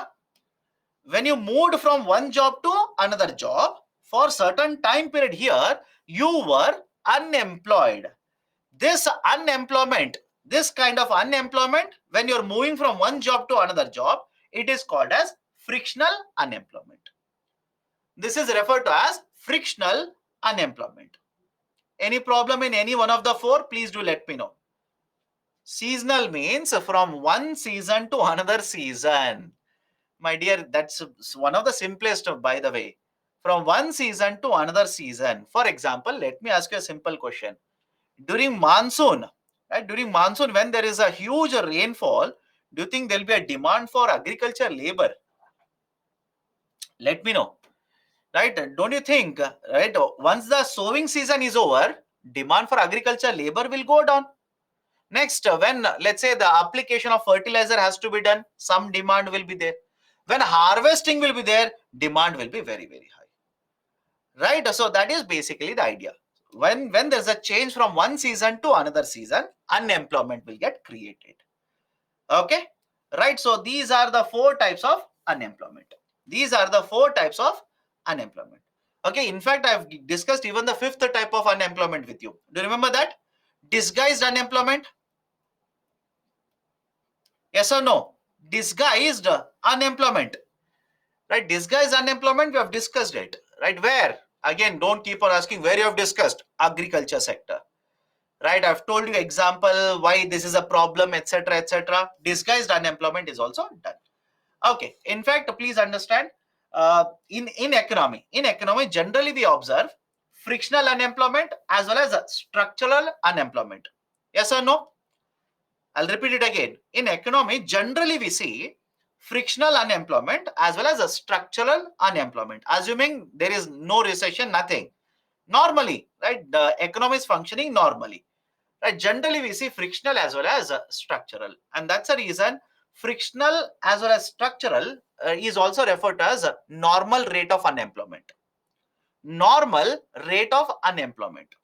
Right? Normal rate of unemployment. So frictional as well as a structural, normal rate of unemployment. Okay. So these are the four types or the five types of unemployment. Now, how do we measure all of them? How do we measure all of them? Please understand, before I explain all of this to you, I want to discuss certain concepts. Union government, that is the central government, earlier used to measure employment unemployment data once every 5 years. I'll repeat the statement. The union government earlier used to measure employment unemployment data once every 5 years. And the survey that was conducted was referred to as employment unemployment survey. Employment unemployment survey. Okay. Employment unemployment survey. In short, this was referred to as EUS. And right, what was the one more point I told you? It was done once every 5 years. Once every 5 years. Now, please tell me, in an economy such as India, where the changes are happening so frequently, where there is so much of dynamism in the market, do you think it is appropriate for the government to have a survey once in 5 years to measure employment as well as unemployment? Do you think that is appropriate? No. Second, don't you think if you have done a survey once in 5 years, let's say hypothetically, right? In fact, 2011 and 12, we have a employment unemployment survey. 2016 and 17, we conducted survey, but we did not publish result. Now have a look at this. If we had continued the same, no change, we had continued the same, then the next survey would have been conducted in 21 and 22. Done. So imagine you're taking the data from 21 and 22 and you're trying to make a policy in 23 and 24. Don't you think you're using outdated data for policy making? Yes or no? You're taking the data which was given for the year 21 and 22 and you're trying to implement a policy in 23 and 24. Don't you think the background to that, that is the data which you're using, is very old data? Right? Some of you are saying, no, my dear, it is a old data. You're making a policy in 23 and 24. But what is the supporting document for you? The supporting document is of 21 and 22. Outdated data, very old data. That is the precise reason. What we have done now is we have discontinued. I repeat, we have discontinued concept of employment as well as unemployment survey. We do not have employment and unemployment survey. Rather, now we have one more survey called as periodic labor force survey. Periodic labor force survey, PLFS. Periodic labor force survey. And periodic labor force survey, it is conducted once every quarter and it is also conducted for the full year. The PLFS data is published for every quarter. It is also published for the full year, that is annual. Now, please tell me, compared to EUS, don't you think PLFS is a much better qualitative and updated data? Right? Now I hope you understand why we have shifted from the model of EUS to the model of PLFS. Right now, which data is important for you? Which is the survey that is relevant for knowing employment and unemployment data in India? It is periodic labor force survey, PLFS. Done? Now, right, what are the rates that you generally come across in the newspapers whenever the PLFS is published? These are certain rates. One is right, the labor force participation rate. Second one is unemployment rate, the most important one. Second one is the most important one. Third one is worker population ratio. Fourth one is proportion unemployed.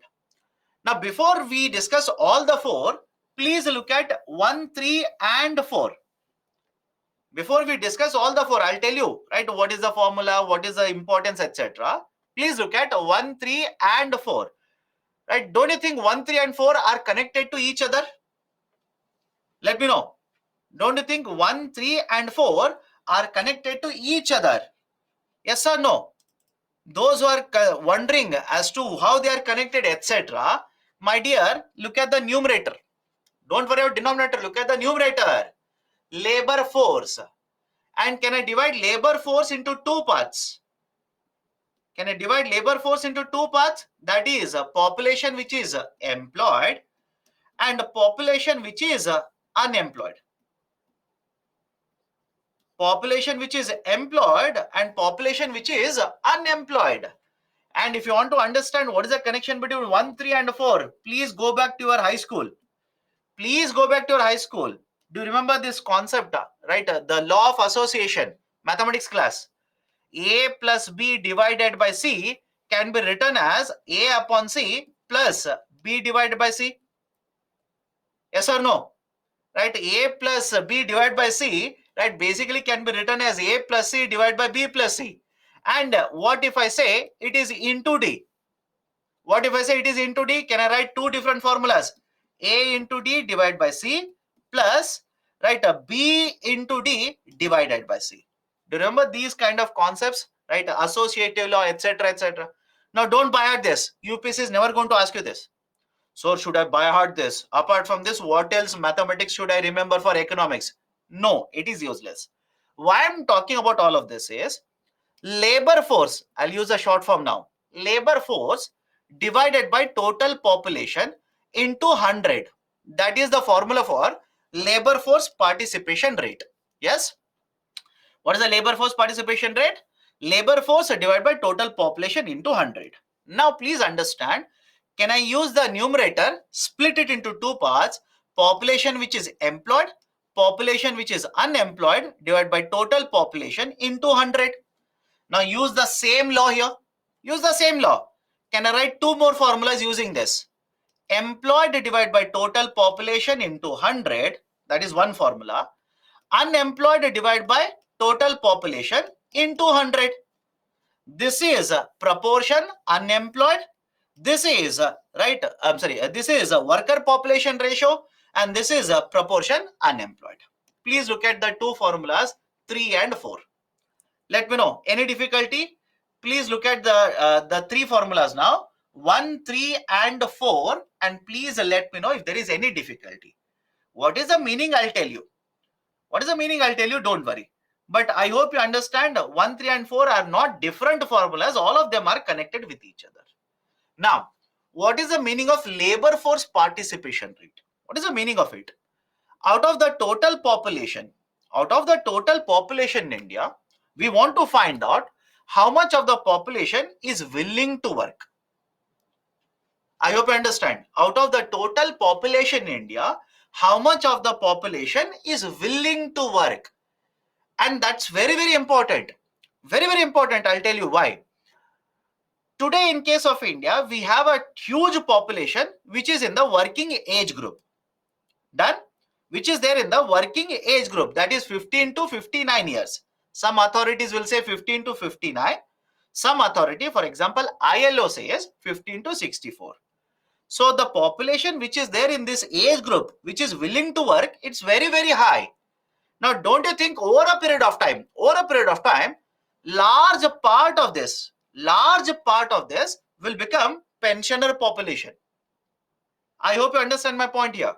Large part of this will become pensioner population, which means whatever growth we want to achieve, whatever potential growth we want to achieve, right now we have the time. If you want to achieve the same growth rate after 80 years, after 60 years, you will not be able to achieve it. Why? Today, the average age of Indian is very low. But after 30 years, after 40 years, average age of Indian will be very, very high. You will not be able to achieve the same productivity as well as production in later part. And don't you think for that purpose, you want to find out of the total population, how much is not willing to work? Remove that. How much is not eligible to work? Remove that. What is left out? The population which is willing to work. And that is the importance of labor force participation rate. Point 1. Second, worker population ratio, straightforward. Out of the total population, how many people are willing to work? How many get the work and are paid for the work? That is basically worker population ratio. Right? And the proportion unemployed, out of total population, how many are willing to work and they do not get the work? Right? How many are willing to work? How many are able to, or how many are willing to, right, provide their skill set to the economy, but the economy is not able to utilize their skill set? That is proportion unemployed. But please understand the next point carefully here. Regarding unemployment, there is one proportion unemployed and second unemployment ratio. Now, please tell me which is better. I'll ask you a question. Think of it. Let me know which is better. Right? Let's say there are 4 people in the economy. Out of 4 people, one person is 90-year-old. One person is 90-year-old. Now think of it and tell me, don't you think if you consider this factor, unemployment rate is a better indicator compared to proportion unemployed? I hope you understand this. Right? I am giving you an example. Imagine there are 4 people in the economy. One of the person is 90 years old. And let's say a second person is 13-year-old. In that situation, don't you think the unemployment rate will be a better indicator compared to proportion unemployed? Because in case of proportion unemployed, we are taking total population. But what if within the total population, 10% of the population wants to prepare for UPSC for 2 years? Right? You're not accounting that. You're simply counting everyone in the system then. Right? Whereas in the context of unemployment rate, we will not take total population. Will not consider total population. Why? What if pensioners are there? They're not eligible to work. Remove them.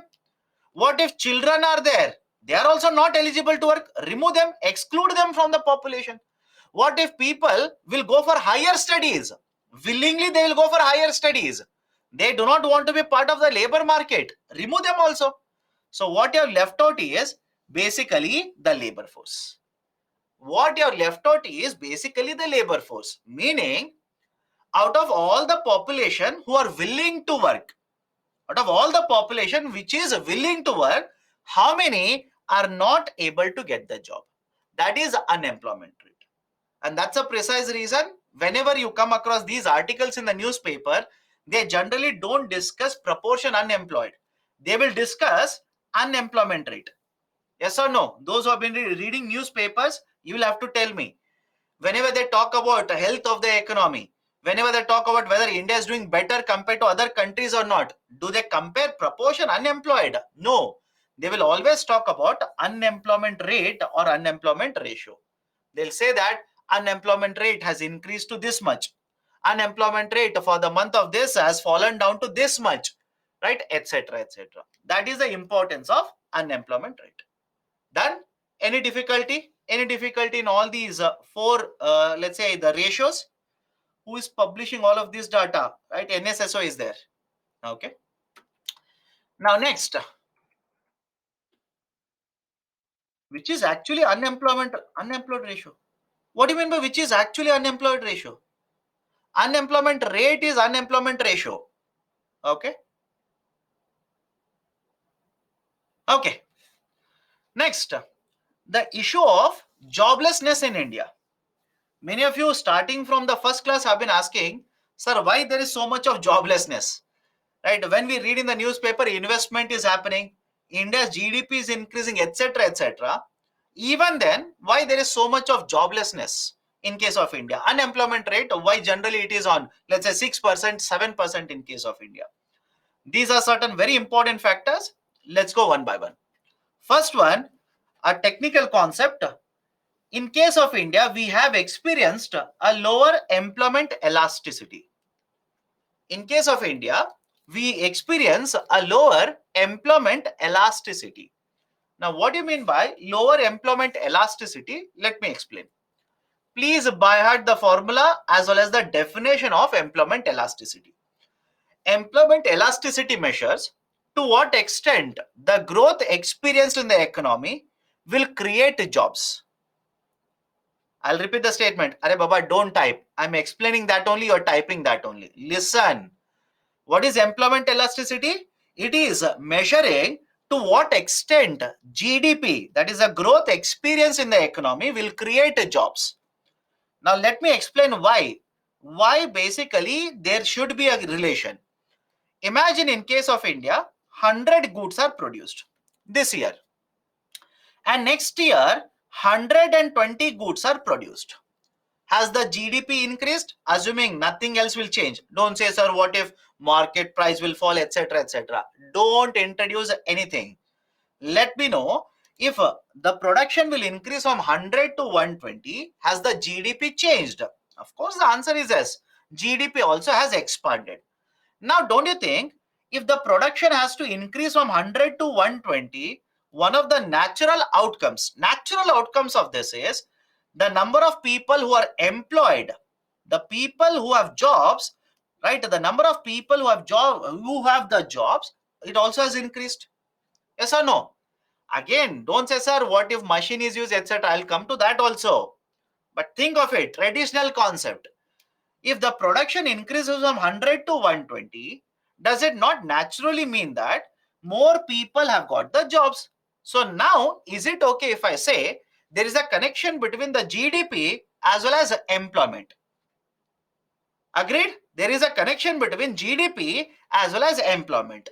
That is, if from 1 year to the next year, GDP growth rate is there, there should also be employment growth rate.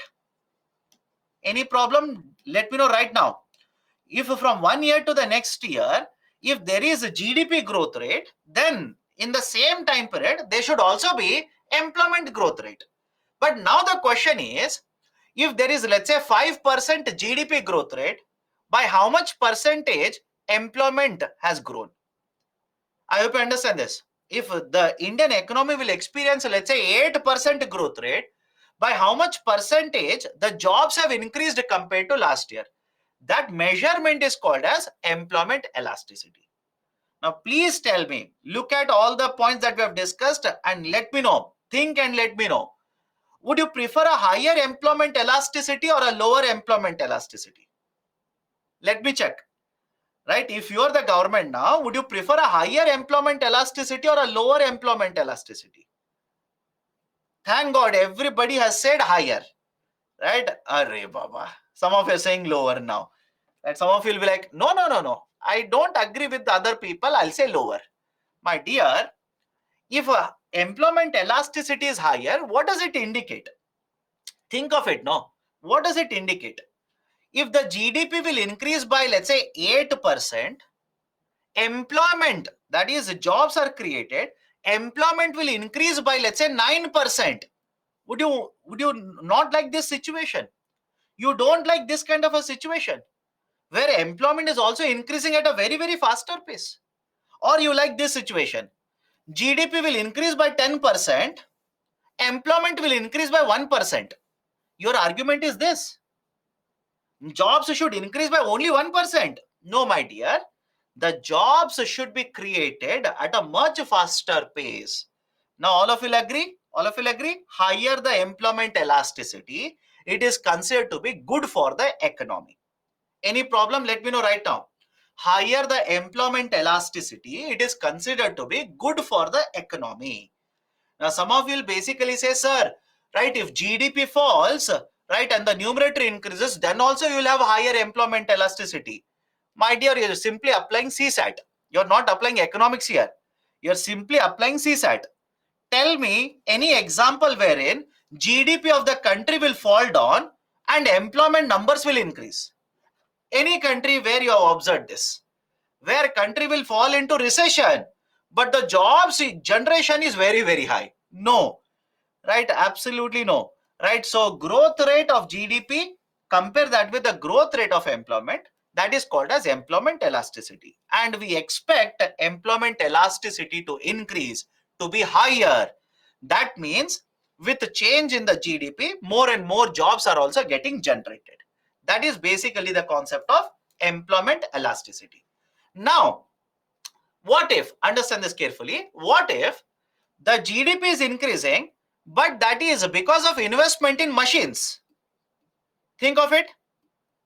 Can this happen? Is there a possibility? I hope you understand. What if GDP is increasing, but the companies, right, that they have invested, they have not invested in creation of jobs. They have purchased more and more machineries, right, which will operate by themselves, or only one person is required rather than 5 people now. Don't you think in this situation where the investment is capital intensive, I repeat, where the investment is capital intensive, right, because of the capital intensive investment also, right, the employment elasticity could be lower? Any problem? Any problem in understanding this? Right, because of capital intensive investment also, employment elasticity could be lower.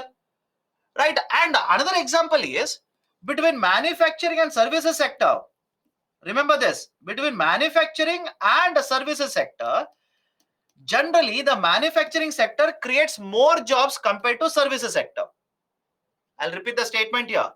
For every 1 rupee that you invest, it is the manufacturing sector which will create more jobs compared to services sector. Now, in case of India, please think of it. GDP contribution majorly comes from the services sector or manufacturing sector. I hope you understand this point now. GDP contribution majorly comes from the manufacturing or services.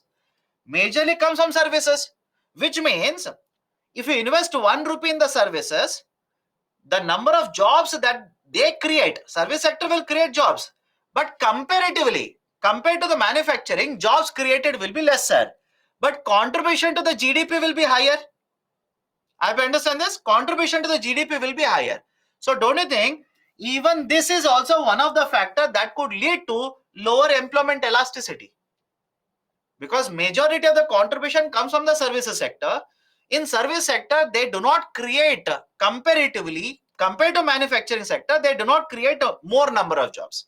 But contribution to GDP is higher, which means the denominator will keep on increasing, not so much in the numerator.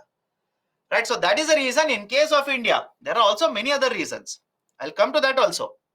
There are also many other reasons. For example, I'll talk about this in some time. Skilled labor availability in India is very, very low. I'll show you the data, don't worry. Skilled labor availability is very, very low in India. And that is also leading to what? Right? Companies preferring more of a machines rather than humans. I'll come to that later, don't worry.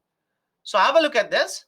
The link between growth and jobs in India now is much weaker compared to what it was before.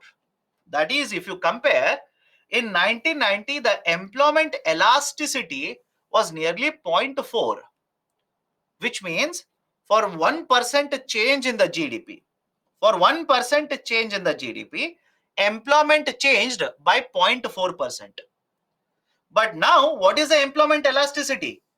Employment elasticity right now is almost half of it, somewhere around 0.2, which means GDP is happening, GDP is expanding, but the number of jobs generated, they are not growing at a very faster pace. It also means that we need a minimum of 10% GDP growth rate to give us the same number of jobs that we used to create back in 1990. I understand this. That is basically, if you take a GDP growth rate of 5% today, if you take a GDP growth rate of 5%, what is the employment elasticity now? 0.2. I understand. 0.2. If you take a GDP growth rate of 5%, if it is 0.2, employment growth rate will be how much? 1%. Any difficulty? I'm using CSAT. Purely CSAT now. Right? GDP is 5%. Employment elasticity is 0.2, means the employment growth rate should be 1%. Back in 1990, right, if you want to create the same number of jobs that we created back in 1990, then what we need to do is, right, double the GDP growth rate, increase the GDP growth rate, right, to such an extent that we'll be able to create the same number of jobs for 1% of GDP that we created back in 1990. Again, just basically an analytical concept, right? Don't worry about it. Right? Don't worry about it. Done. So what are the reasons for this decline? Right, high frequency, lack of high frequency data, replacing labor with automation, majority contribution coming from services sector, etc., etc. Right, so these are some of the reasons why employment elasticity is lower in case of India. Done. Now, don't you think if there is lower employment elasticity, it also means, understand this carefully now, if there is a lower employment elasticity, can I say that it means growth is taking place, that is GDP is growing, but the employment growth rate is very low. Is it okay? I'll repeat the statement. Whatever I have discussed so far, I'm putting it in a statement now. If employment elasticity is very low, it simply means GDP is increasing. There is no doubt regarding that. It is increasing. But the employment growth rate is very low. So it's a situation where Economy is expanding, but not the employment. This is called as jobless growth phenomena. Any difficulty? I'll repeat it again. This is referred to as a jobless growth. Right? What do you mean by jobless growth? It is a situation in a country where the economy is expanding, GDP is increasing, but the employment growth rate is very low.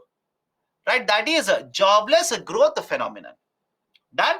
Right? So these are certain important points. We'll discuss the remaining points after the break.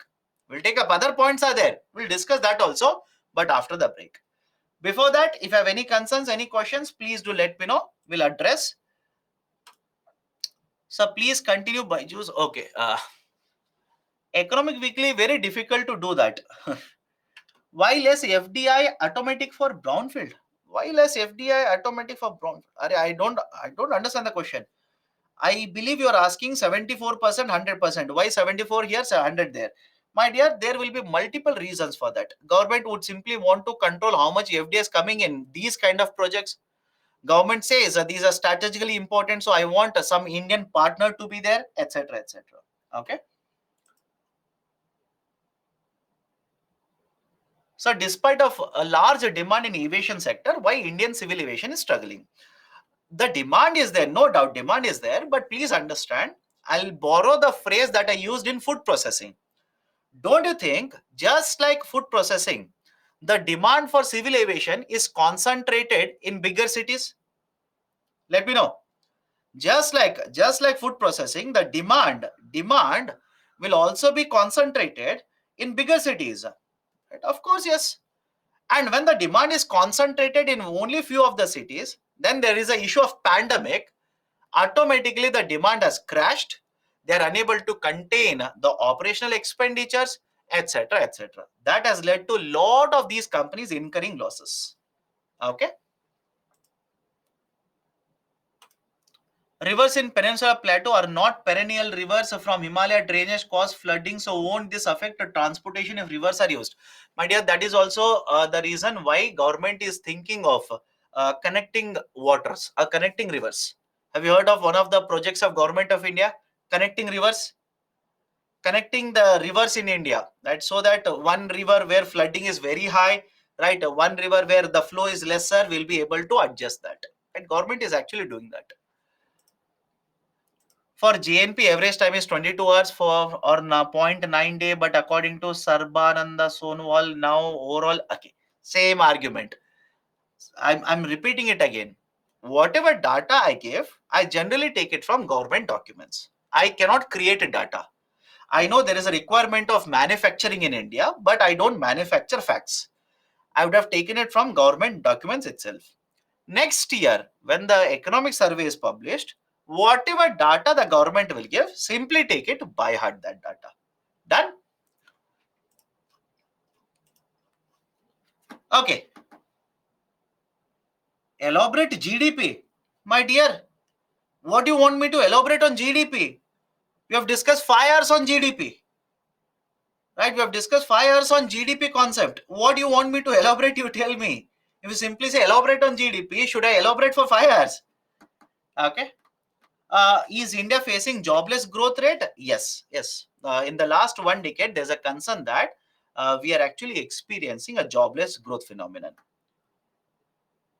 Do we use a state government and DISCOM interchangeably? The distribution companies majorly are owned by the state government. That's a reason, right? Whenever I've discussed the DISCOMs yesterday, I generally said the state government. But please understand, are all the discoms owned by the state government? Again, the answer will be wrong, because I've told you certain examples. There are many private sector companies which function like discoms, which will distribute electricity in India. We have Tata Power, Adani Power, right? We have Reliance Power, etc., etc. Okay.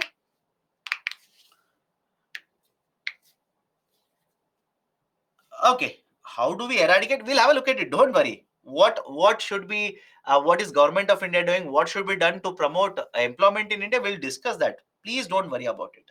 Okay, done. So let's take a break now. Let's take a break. We'll restart the discussion at 7:20. We'll restart the discussion at 7:20. Take a break now.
Okay, welcome back. Am I audible?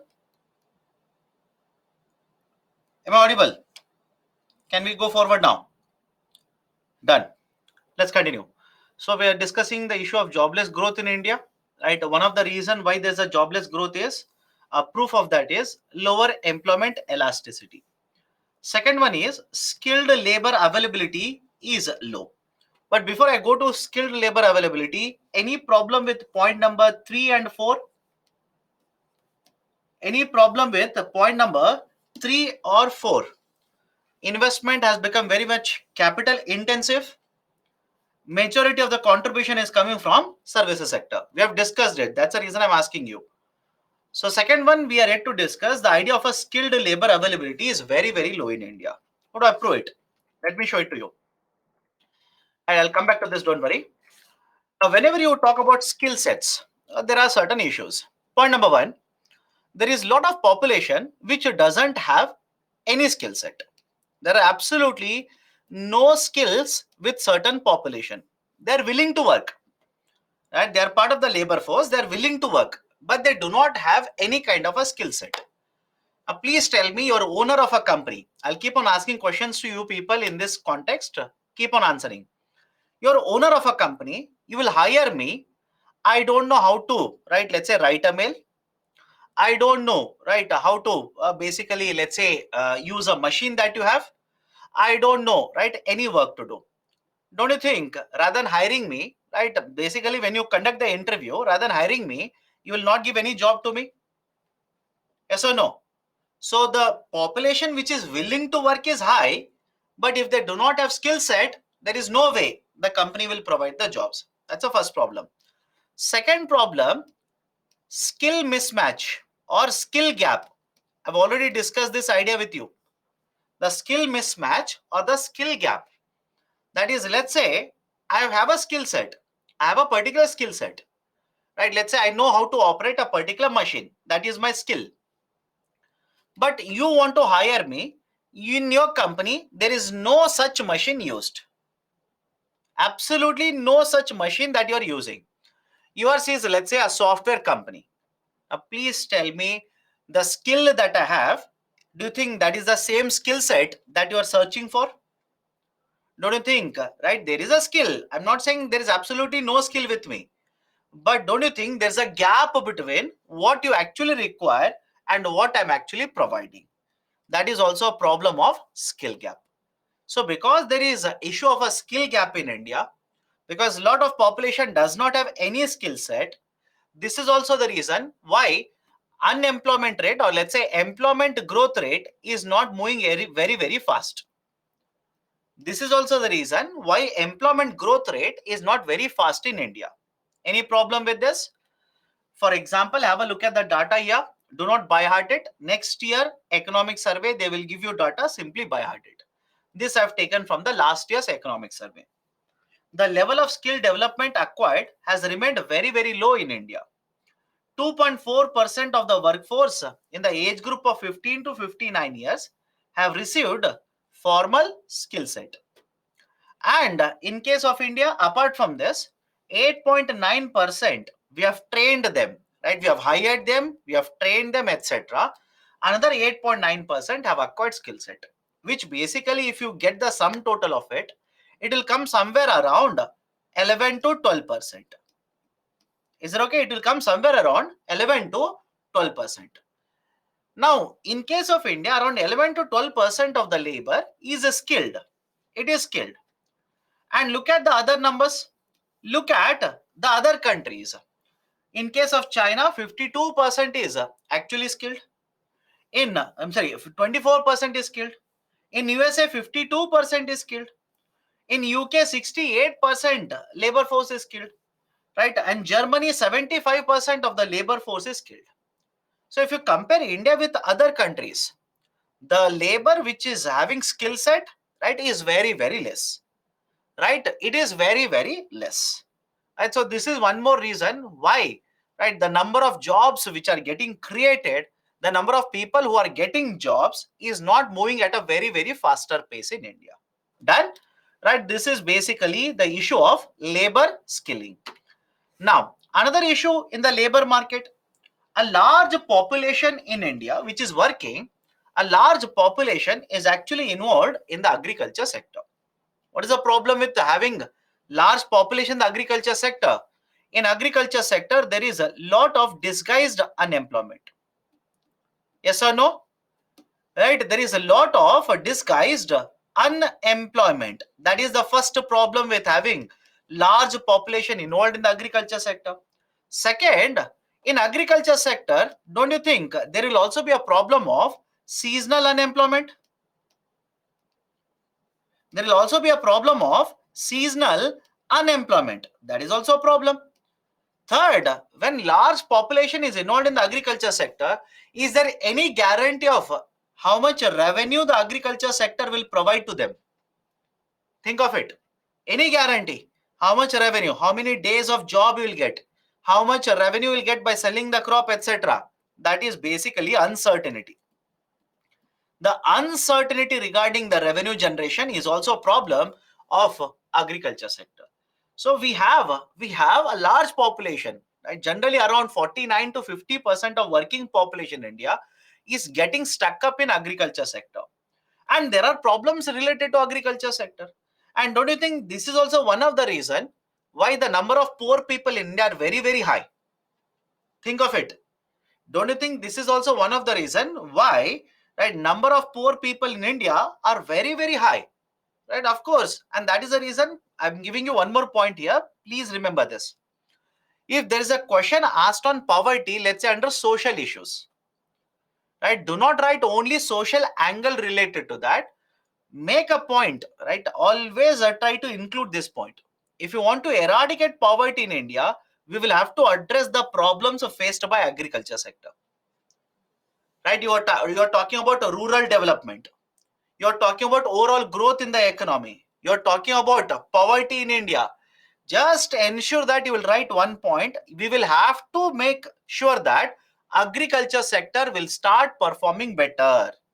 Why? Basically because agriculture sector attracts a large part of working population, and there is no guarantee of revenues. There is no guarantee of production, productivity, etc. Unemployment is also there in the agriculture sector. And I'll tell you one more point here. One more point.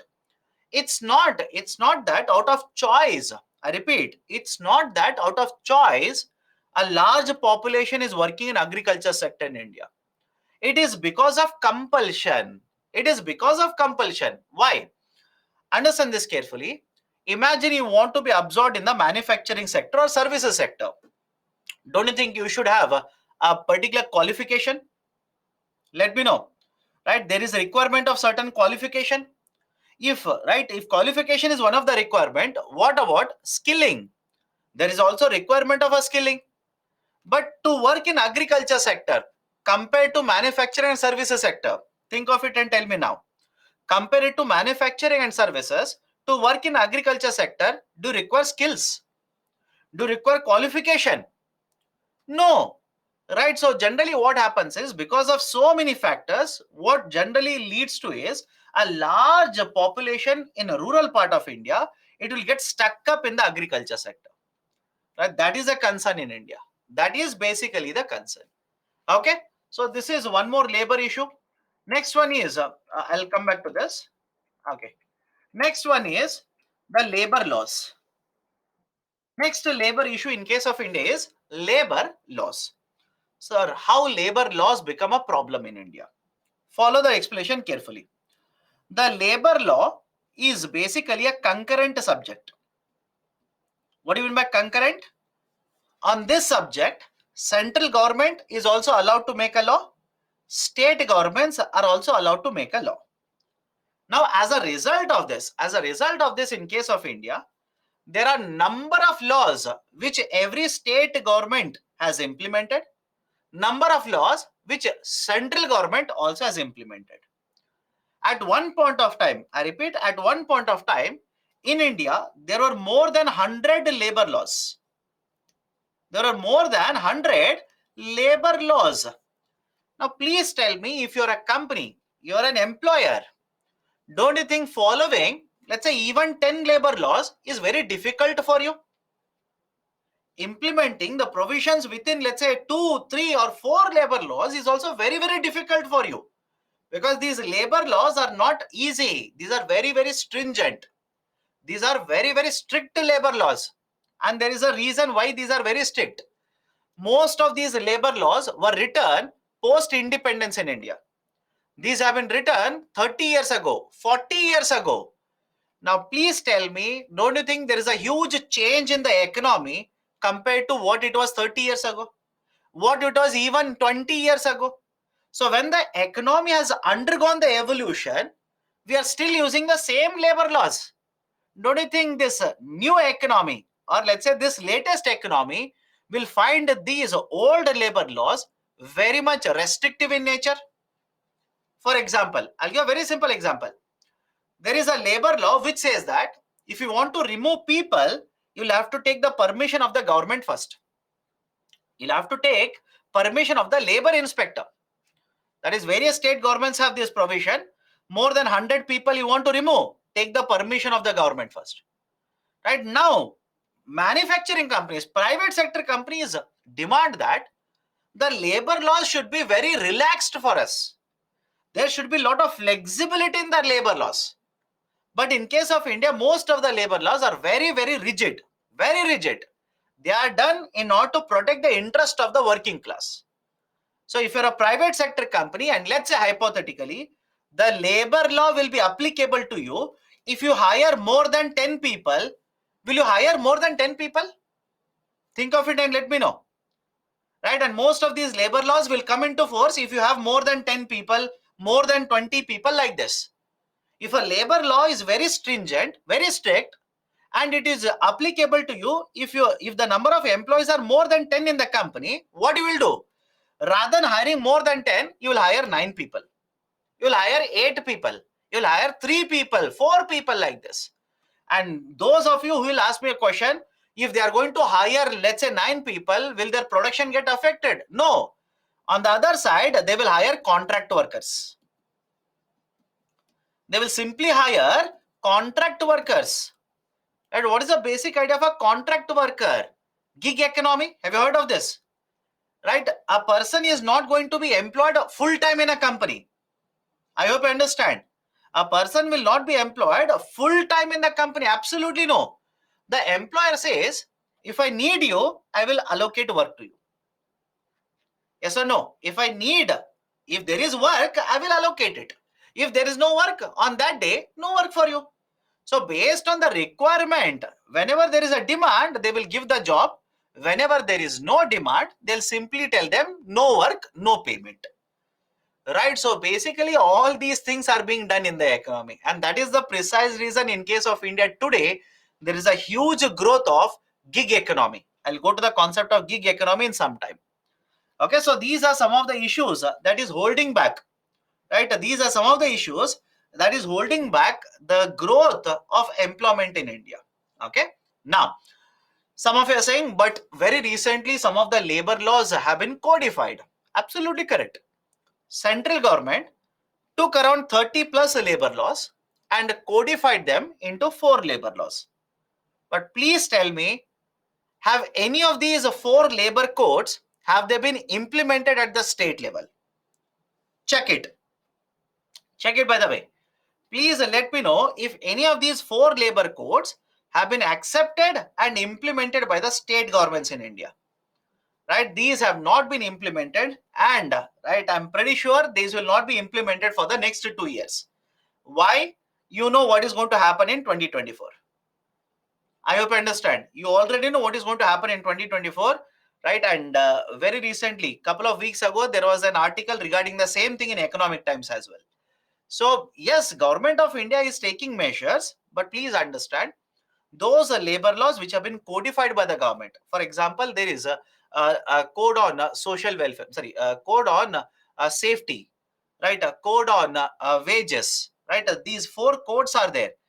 But Government of India, right, they have introduced the codes. State governments will have to implement it. It is not going to happen soon. Don't worry. Done. So these are certain important reasons why there is a lag, right, in employment generation in India. In addition to this, I want to add one more point. That is basically female LFPR. female labor force participation rate, female LFPR. In India, female LFPR has declined from 30.27% back in 1990 to 20.8% in 2019 as per the data which was published by World Bank. And in fact, World Bank report says that it is actually surprising for them to look at the drop in the female LFPR, specifically in those years where the GDP growth rate in India was very high. I'll repeat the statement. No doubt female LFPR has declined. And what is the implication of reduction in the female LFPR, or for that matter any LFPR? If LFPR is declining, it simply means population is very huge.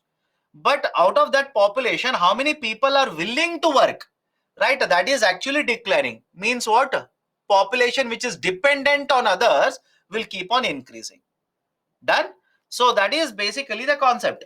So female LFPR has reduced from around 30% back in 1990 to around 20.8% in 2019. And Indian economy has experienced a good growth rate during certain time period.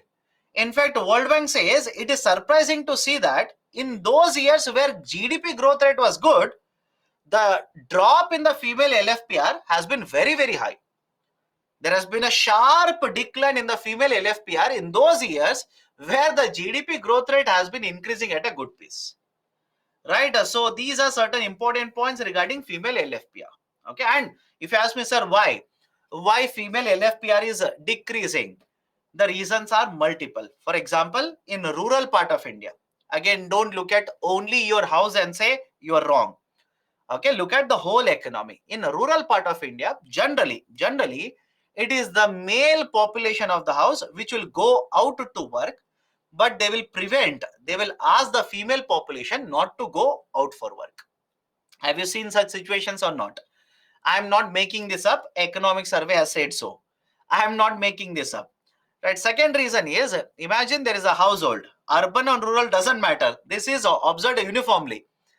Right. Imagine there is a household and there are aging population or parents are very old. Now, please tell me, between husband and wife, who will be asked to stay back, drop out of the office, quit the work, and take care of the aging parents? Right? Now, I'm pretty sure all of you know the answer to that. If there is a kid or child in the office, child in the family, right? Who is asked to quit the work and take care of the growing child, right? Till the child becomes a 12th class student, right? So I hope you understand. You might simply disagree with me, right? Some of you are saying, right, no, sir, you are wrong, etc. My dear, I'm not saying this. Economic survey is saying this, right? So, and apart from this, there are very legitimate reason also. Some of the people, that is women, they are quitting the job. They are pursuing higher studies. Yes or no? Some of the women, they are quitting the job and they are pursuing higher studies. So automatically they'll be out of labor force. Some women have been asked to quit the job because of security reasons. That is, let's say there have been instances of abuse in the office, or there have been instances which have happened in many of the cities, fearing the same thing would happen. The female workers have been asked to quit, right? So that all of these things, you know that. Okay, none. So these are some of the reasons why female LFPR is actually declining. Done. Okay, so these are some of the labor issues in the domestic market. Now, what reforms have been implemented? Right, what reforms have been implemented? Some of the reforms. Government of India has launched Skill India initiative. Government of India has launched Skill India initiative. Skill India initiative was launched back in 2015. Under Skill India initiative, we want to train 40 crore people. We want to train 40 crore people under Skill India initiative. And under this, we want to provide skilling, provide a certificate to them, so that they will take the certificate, go to the market and get absorbed in the labor market. That is, in simple terms, get jobs in the market. Pradhan Mantri Kaushal Vikas Yojana, PMKVY, right? It is being implemented by the Union Ministry of Skill Development and Entrepreneurship through an authority by the name of National Skill Development Corporation. Now, what is the speciality about Pradhan Mantri Kaushal Vikas Yojana? Please understand this point carefully. Pradhan Mantri Kaushal Vikas Yojana was launched back in 2015, and very recently, the third part of it, the third edition of Pradhan Mantri Kaushal Vikas Yojana has been launched. And right, what is the importance of this third iteration or the third version of Pradhan Mantri Kaushal Vikas Yojana? The scheme now focuses on bottom to top planning. I'll explain that. Right, the scheme focuses on the concept of providing the skill set as per the requirement. That is, I'll give a statement here, then I'll explain. Pradhan Mantri Kaushal Vikas Yojana now basically promotes the idea of the demand based supply of labor. Demand based supply of labor. Now, what is this idea of a demand based supply of labor? I'll give you two examples. Please tell me which one do you think is a better model. Example 1, government will simply provide you the skill set, give you a certificate. You will have to go to the market, search for a job, you may get a job. Example 2, government will identify what kind of jobs are going to be created, what kind of skills are actually needed in the market. Now, those kind of skills will be provided to you. Now you will go to the market, get a job. Please tell me which model is better. Is the first model better or second model better? Don't you think the second model that I explained is much better? Why? First, we are estimating what kind of jobs are getting generated. Simple idea. We are trying to find out what kind of skills are demanded in the market. And those kind of skilling we are providing to the people. Because we know that demand will be there, labor will be supplied in the market, there will be demand for such a skilled labor. That is a demand based supply of labor, and that is being tried out in the Pradhan Mantri Kaushal Vikas Yojana, PMKVY 3.0. And for this purpose only, at every district level, please have a look at this, right? At every district level, right, we have set up the training centers, and the role of the district authorities will be to first find out what kind of a labor is required in the district. Based on that, we'll prepare a curriculum, we'll prepare a training program, we'll provide the training, we'll give them the certificate. Now these can be absorbed very easily in the market. Right, that is a specialty of Pradhan Mantri Kaushal Vikas Yojana. Right, apart from this, we also have a NAPS, National Apprentices Promotion Scheme. It will provide financial support to industrial establishments to undertake apprentices program. What is this concept of apprentices program? It's a training. Simple. Rather than learning in the school, think of it carefully and tell me now. Rather than learning everything in the school, don't you think it makes a better sense for me to learn all these things in a company? Think of it. Rather than getting everything trained in an institute, let's say training institute is there, I will go to this institute for 6 months, for 1 year, I will keep on learning certain skills. Rather than this, don't you think it makes better sense if I'm employed, if I'm not employed, if I'm there in a company to learn skills? But there are two problems here. There are two problems. What are the two problems? One, if company will ask me to work, they cannot simply ask me to work free of a cost. Yes or no? They cannot ask me to work free of a cost. That will become abuse. But company says, you don't know how to operate a machine. You don't know how to do this work. So I am taking you, I am training you. Why should I pay you money? So the model that I'm talking about is apprentice, trainees. Apprentice means a trainee. So apprentice model, there is a problem for the company. Company says that will cost me money, right? But on the other side, Government of India feels apprentice is a much better model because you will come to know what exactly is supposed to be done, right? Using a machine, how to operate a machine, what exactly is supposed to be done in manufacturing of a product, because you are actually doing it in a company. So Government of India says, okay, take the trainee, right? Apprentice, take him under the apprenticeship program, right? You will have to pay certain money to him. Don't worry, I will provide the incentive to you. right? I will simply provide the incentive to you. That is National Apprentices Promotion Scheme, NAPS, right? National Apprentices Promotion Scheme, right? So this is a very, very famous model, very, very famous model. Okay. Apart from this, Government of India also conducts a loan melas. Have you heard of this? Loan mela. What is the advantage of having a loan mela? Right? Again, don't complicate everything. Do you know the advantage of APMC market? Tell me.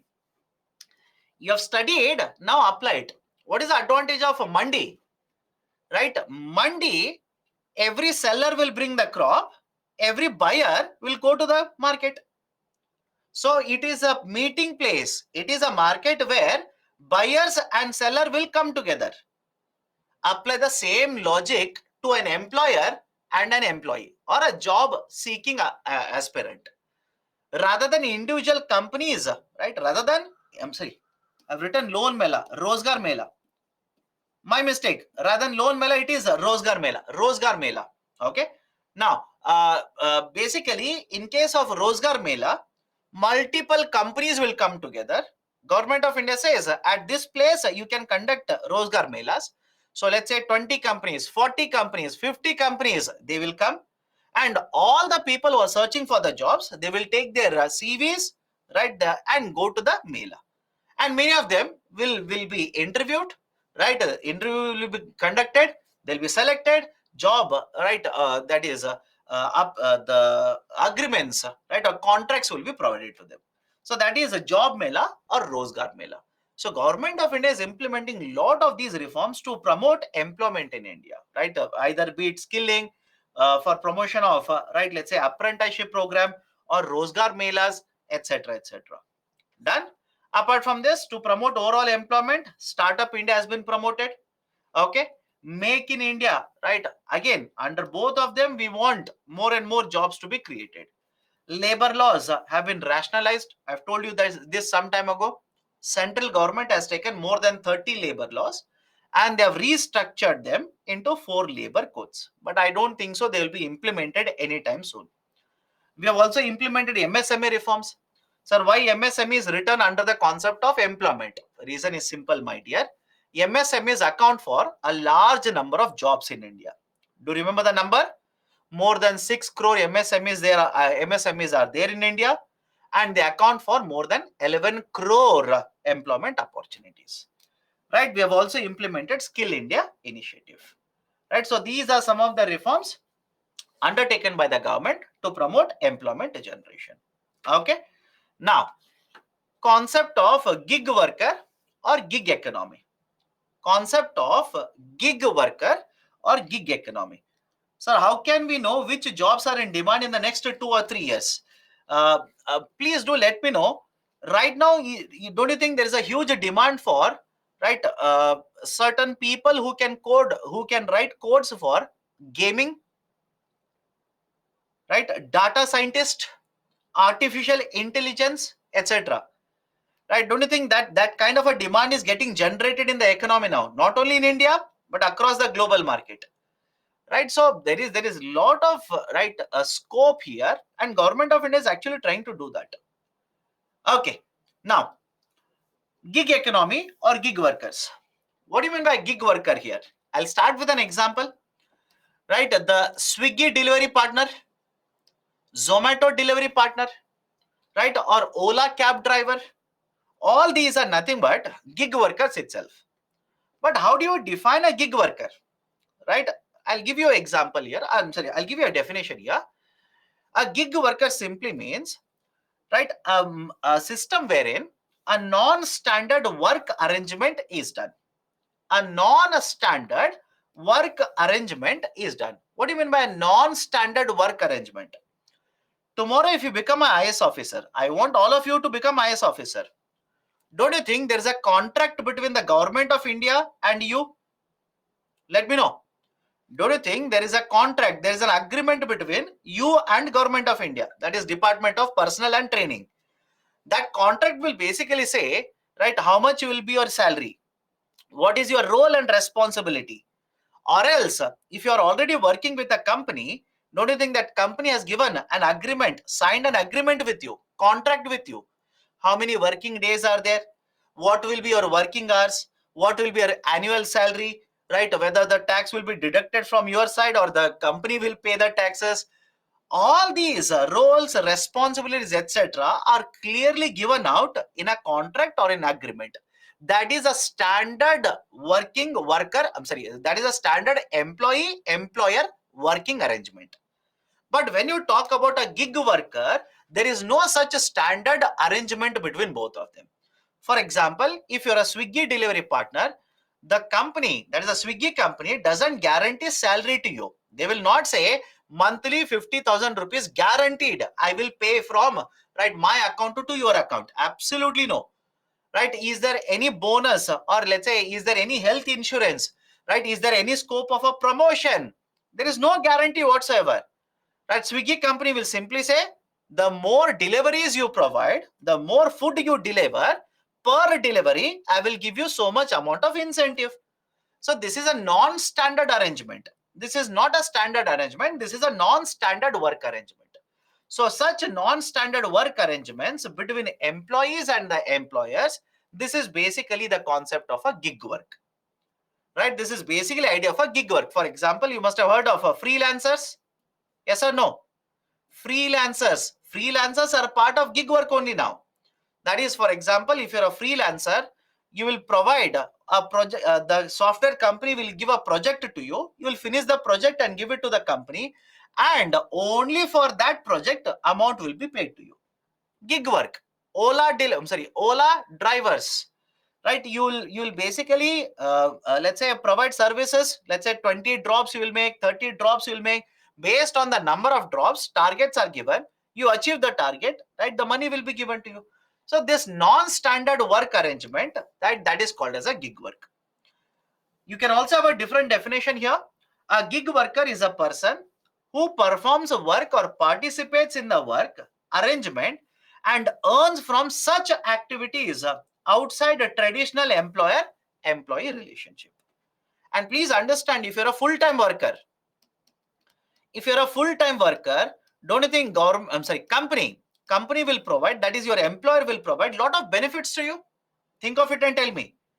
Don't you think the company will provide lot of benefits to you? For example, will they promote you? Will there be a promotion given to you? Of course, yes. Even if you become an IS officer, you want to retire as a district magistrate, or you want to become a cabinet secretary, or you want to directly retire, right? Put on the papers and become a MP. That is left to you. So, of course, yes, promotion is there. What about insurance facilities? What about insurance provision? Yes, lot of companies will provide insurance to the full-time workers. What about paid leaves? What about paid leaves? Of course, yes, paid leaves are there. What about maternity or paternity benefits? Maternity or paternity benefits? Of course, yes. So look at this. If you're a full-time worker, there are so many advantages which are offered to you. But if you're a part-time worker, if you're basically a gig worker, right, these kind of benefits are generally not provided by the company. Some companies, in order to provide, right, basically market it, they'll simply say, we'll provide insurance to you. But I'm pretty sure when you're a gig worker, they will not give you maternity benefits, right? For example, in case of India, right, maternity benefits, you'll get a paid leave of 6.5 months. Yes or no? Right? Maternity benefit, you will get a paid leave of 6.5 months. If you're a gig worker, do you think the company will provide you a paid leaves of 6.5 months? Nobody will do that. Right? So that is the reason there is a non-standard working arrangement, that is a gig work. Now, why there has been a growth of gig economy in India? Why suddenly this demand for the gig workers has increased? Point number one, it will provide a lot of flexibility for both employer and employee.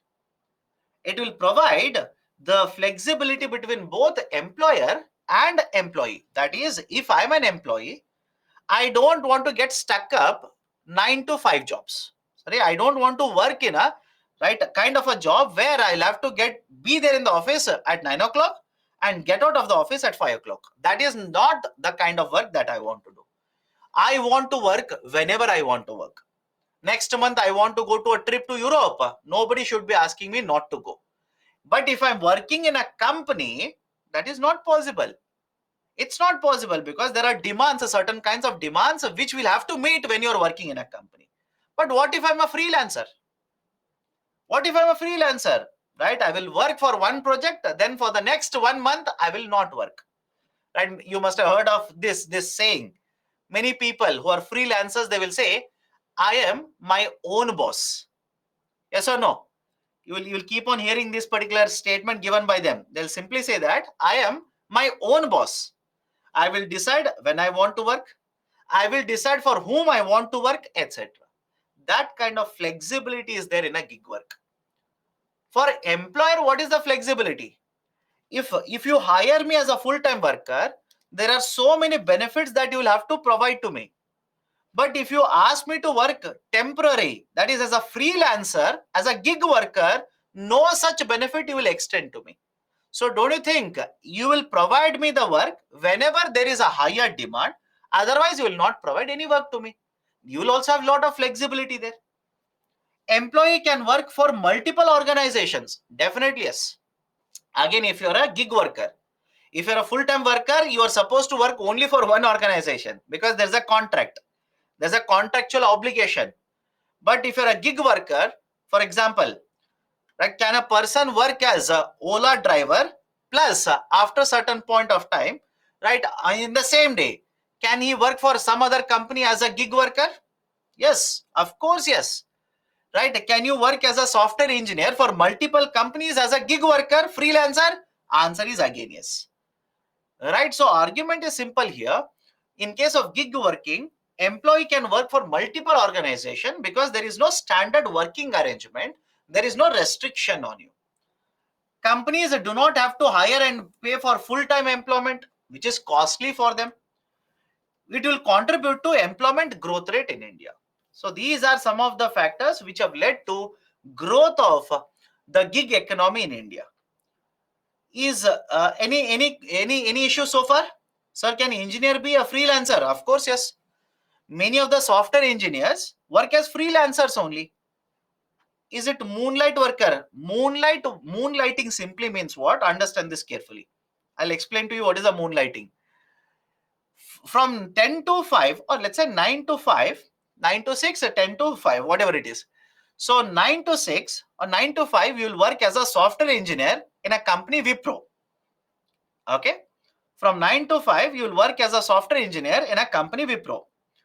After 5 o'clock, you'll become a freelancer and work for another company. That is basically moonlighting. I hope you understand why this is called as a moonlight. Right? Understand why this is called as a moonlight. Traditional working time is what? 9 to 6. It could be 10 to 6, 9 to 5, whatever it is. Traditional working time is between 9 to 6. After 6, you're not working for a company, right? So moonlight will be there. So during that time, right, when the moonlight is there, during that time, right, you will basically be working for another company. Because during the moonlight, you are working for another company. This is called as a moonlighting. Is it okay? Right? Because you are working during the moonlight, it is called as moonlighting. So is moonlighting perfectly legal? Absolutely no. Absolutely no. Many companies have started removing workers because they have found that these workers are actually moonlighting. And whenever you sign the contract, in the contract generally it is written. That is, if you're accepting this agreement, that is this contract to work as a full-time worker here, you are not supposed to provide your services to any other organization. Yes or no? Have you seen your contracts? Those who are working, I'm asking you people, have you seen your contracts or agreements? There is generally one clause that they insert in that. They say that if you're going to work for our company, right, you're a full-time worker, you will not be allowed to work for any other company. And that is the reason if you want to open something else, right, you want to invest here, etc., generally the companies will ask the employees to take permission with them first. Right? They will ask them to take permission. They will look at whether what you're doing, right, is it moonlighting, etc., etc. Either they will allow you to do that or they will discourage it. Right? So basically, that is the idea for moonlighting. Okay? Done? Now, what are the factors against gig economy? And what are the factors against the idea of a gig economy? First one, employees generally are not provided with other benefits. Best example, paternity benefit or maternity leaves. Employees are not given these kind of advantages. Employees do not have any kind of job security also. You can be right provided work today. Tomorrow, the company might simply say, sorry, I don't have any work, so I will not allocate any work to you. But if you're a full-time worker, don't you think whether the company gives you work or not, your salary will be paid? I hope you understand, right? Whether you're getting any job or not, if you're a full-time worker, they will give you salary because that is contract. But if you're a freelancer, if you're a gig worker, if you get a job from them, they will make a payment. If they do not have any work to allocate you, no payment. So there is no right job security here, no guaranteed growth also. If you join as a software engineer, after a couple of years you might become a team leader, you might become a manager, etc., etc. But if you join as a, let's say, Ola cab driver, any kind of promotion the company will give you, any guarantee? Absolutely no. Right? Employee may have to make certain amount of investment. Best example, right? Many of the times, I'm pretty sure you must have seen this. If you want to work as a food delivery agent, you must have a bike. Yes or no? If you want to work as a food delivery partner, you must have a bike, right? Which means you're making an investment, a certain amount of investment, and only then they are allowing you to work as a gig worker. I'll give you one more example. Imagine you want, again, when I say you want, don't take it personally. Imagine you want to become a Ola driver. Don't you think the moment you decide to become Ola driver, it simply means you should have a car. I hope you understand. You should have a car, which means a certain amount of investment from the employee, right, has to be done. Next, upskilling may not be provided by the company, right? You're a Ola driver, they will ensure that you will remain as a Ola driver. But if you join as a software engineer, don't you think they will provide you skilling? They will train you, right? They will move you up in the management ladder like this. Companies cannot expect loyalty from the employee. It flows both the sides. The gig worker knows that company doesn't have right anything to do with me. Only they will give work. They will give the money for that. So gig worker knows whenever they need me, they will give the work to me. So employee doesn't have any loyalty to the company, and company also knows this person is working only for money. So they also don't have any kind of loyalty towards the employee. So these are some of the concerns or issues related to the gig economy. Any issues here? Any problem with any one of these points? Can we go forward? Point number 4. 1, 2, 3, 4. My dear, you want to become a food delivery partner. Without a bike, can you become a food delivery partner? Let me know. You want to become an Ola driver. Without an auto, without a car, can you become an Ola driver? No. Which means you are supposed to make certain investment if you want to work in gig economy. Okay. Next, so point number 1, point number 3. Everything you want me to repeat. Basically, you're asking me to repeat whole economy then. Point number 3. If you join as a Ola cab driver, will you become a team leader? Let me know. If you join as a, right, let's say a food delivery person, will you become a regional manager? No guaranteed growth. No growth. Generally, you will remain at the same level. But if you work as a, let's say, I'll take the same example. If you join as an IS officer with the government of India today, don't you think by the time you retire, maybe let's say 40 years of service or 35 years of service, you would have reached a much higher level compared to at what level you joined. If you join as a software engineer, will you not retire, let's say, as let's say a vice president or right AVP or let's say a regional manager? So possibility of growth is there in a full-time job, no possibility of growth in gig economy. Okay. Next, concept of inclusive growth. Can we go forward? Any issue? concept of inclusive growth. I'll start using the short form now, IG. Inclusive growth simply means IG. Don't keep on asking me, sir, you have written IG, what is the meaning of it? Inclusive growth. Now, do you remember the definition of inclusive growth that I gave you a couple of days ago? Because I've given you a definition. Sir, where have you given the definition? Planning. During the concept of planning, I gave you the definition. I will use the same definition. And please remember, this is the definition that was given by World Bank. This is a definition that has been given by World Bank. That's a reason, simply by heart it. So let me define. What do you mean by inclusive growth? It simply means it is referring to the pace as well as a pattern of growth in the economy.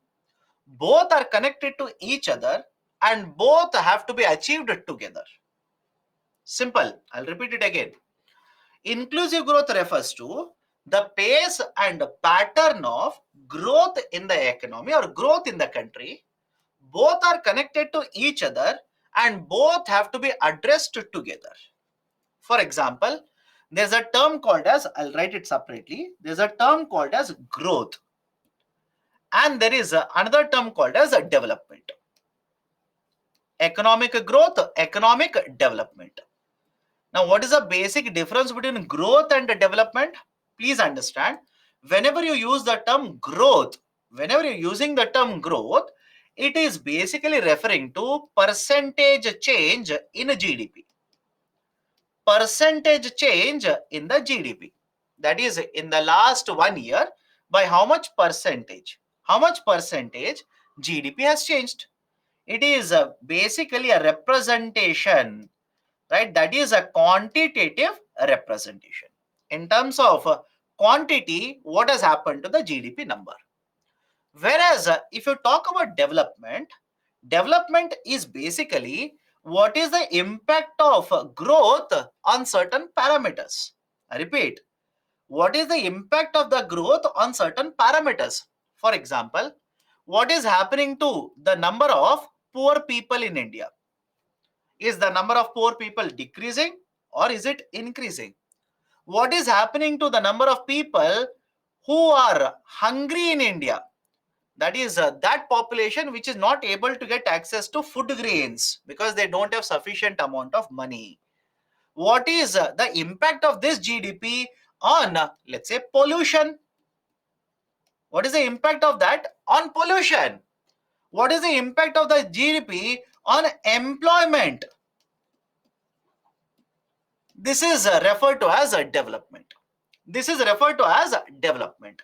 Now, development focuses on qualitative aspect. The development focuses on the qualitative aspect.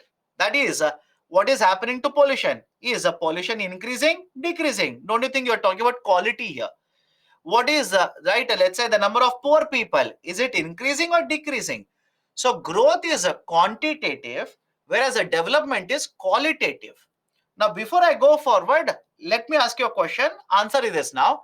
Don't you think both are connected to each other? Think of it.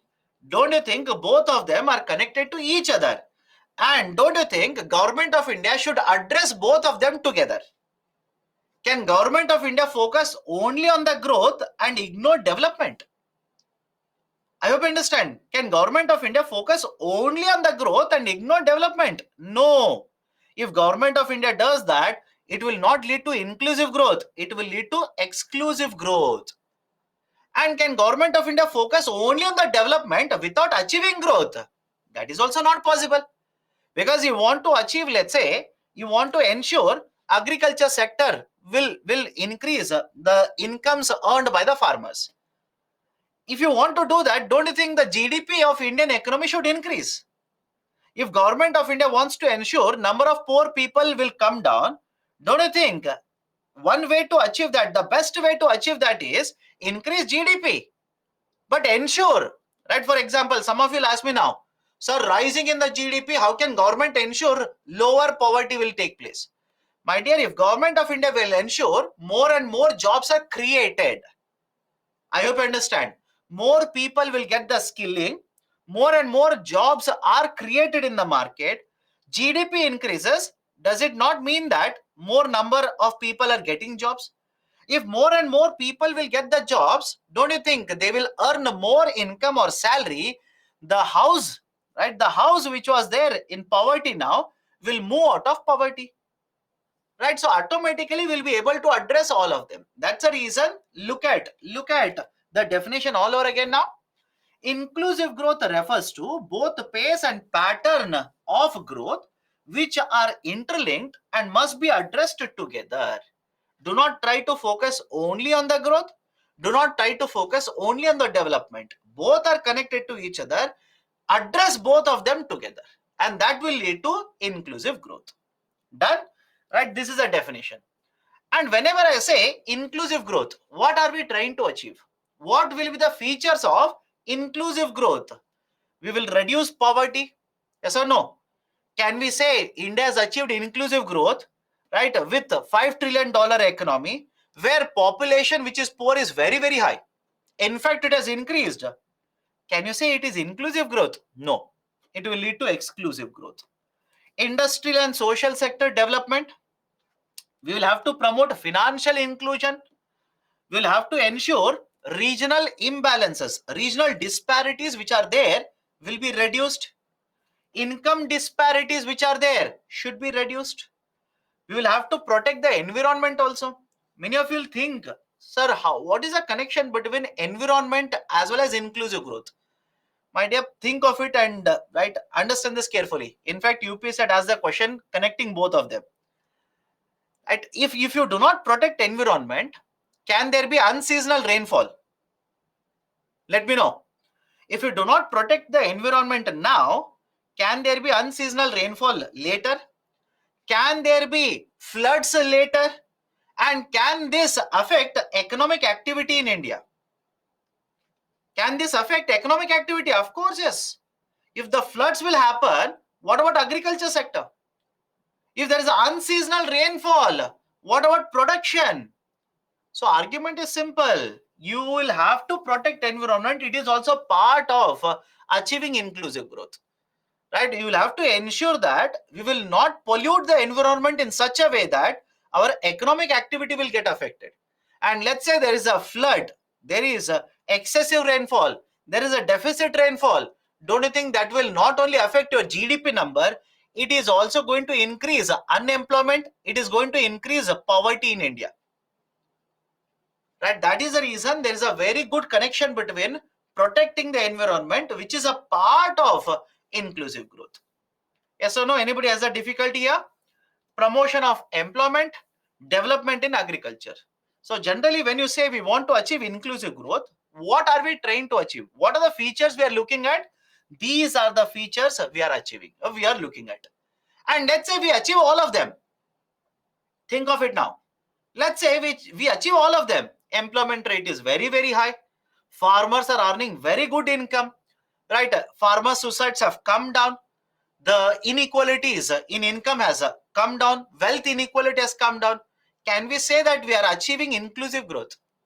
We are achieving idea of or the concept of inclusive growth.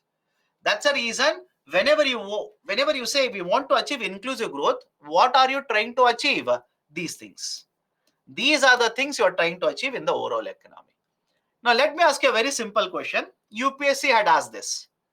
Is there a connection between infrastructure and inclusive growth? Let me know. Right? Do you think there is a connection between infrastructure and inclusive growth? Answer is yes. Answer is yes. Right? For example, educational infrastructure, road infrastructure, right, or hospital infrastructure. Don't you think housing infrastructure? If you promote infrastructure growth, you will also be promoting inclusive growth in India. Answer is yes, by the way.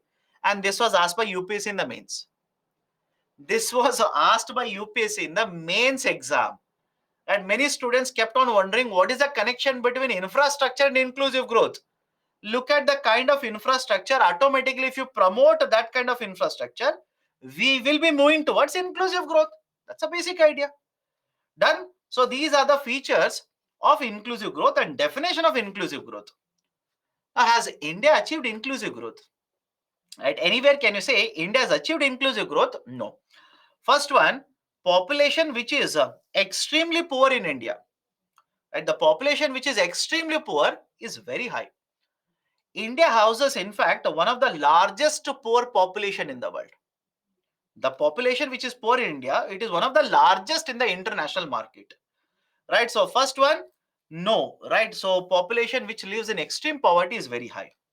Second, unemployment is an issue. Jobless growth is an issue. There is one more term here, underemployment. Underemployment. Unemployment will not have an issue now. Many of you simply say, sir, what is underemployment? Let me explain this.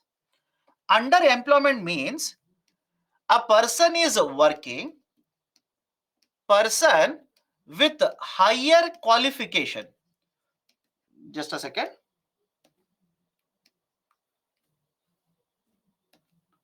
Person, okay, person, now, person is employed,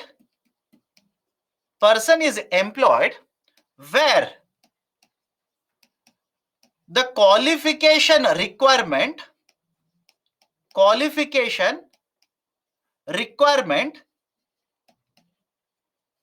is lower than the person's qualification. I'll give you example also. Person is employed where the qualification requirement is lower than the person's qualification. Sir, what do you mean by this? A MBBS degree holder will work as a government clerk. Tell me, is it not basically example of this statement? A BTech graduate, an engineering graduate will work as a government clerk. And have you not seen these examples? Have you not seen these examples? There are many examples in India where the job they are working in, the requirement of a qualification is very less. But these people who are working in the job, they have much higher qualification. And you might ask me, sir, why are they working? My dear, no other job is available to them. No other job is available. And this is a government job. Right? That is a precise reason many people, despite having higher qualifications, will apply, will get employment there. That is called as underemployment. What is the problem with the underemployment? Do you think the person is going to earn, right, based on the qualification that the person has? The person has better qualification, they can get better jobs. But if the jobs are not available, they will have to settle for a lower job. Right, which means the earning capacity is lower. Right, the amount of income earned is lower. They could have moved out of poverty, but they might still remain within the poverty itself. Right, so issue of unemployment as well as underemployment. Income as well as wealth inequality. Now, let me know whether I have discussed the difference between income and wealth or not. Please do let me know whether I have discussed a difference between wealth and income or not. I believe I have discussed. But you tell me whether I have discussed or not. No. Okay, let me explain it. It's a very basic idea. Right? I'm pretty sure I've discussed it at one or the other point. But some of you are saying no. Anyways, income is the cash that you are earning. Simple. Income is nothing but the cash that you are earning on monthly basis. Whereas wealth is the assets you are holding. I hope you understand. Income is, right, monthly or annually, how much salary you are earning. Whereas wealth is how much assets you are owning. For example, if I have a house, that is an asset. If I have a job, right, that is income. I hope you understand. In case of India, income inequality and wealth inequality both are present. I hope you understand. I'll show you the data. Just give me okay, have a look at this. In case of India, income inequality as well as wealth inequality both are present. Now, please make an observation here. Please make an observation. And whenever you're writing mains exam, try to give examples using a report. Right? For example, I'm giving you a report of, right, or a report named World Inequality Report. World Inequality Report. Now, as per World Inequality Report, focus only on India here, right? Both the data is for India. If you talk about the income, if you basically talk about the income, please have a look at this. The top 1% of the population is earning 21.7% of total incomes in India. Top 1% is earning how much? 21.7% of total incomes. And the top 1% is owning how much assets, how much wealth? 33% of the total wealth in India. Whereas bottom 50% of the population in India, it owns how much? 13.1% of total income and 5.9% of total assets, total wealth in India. So don't you think there is a huge income inequality as well as asset wealth inequality in India? And don't you think that's a problem?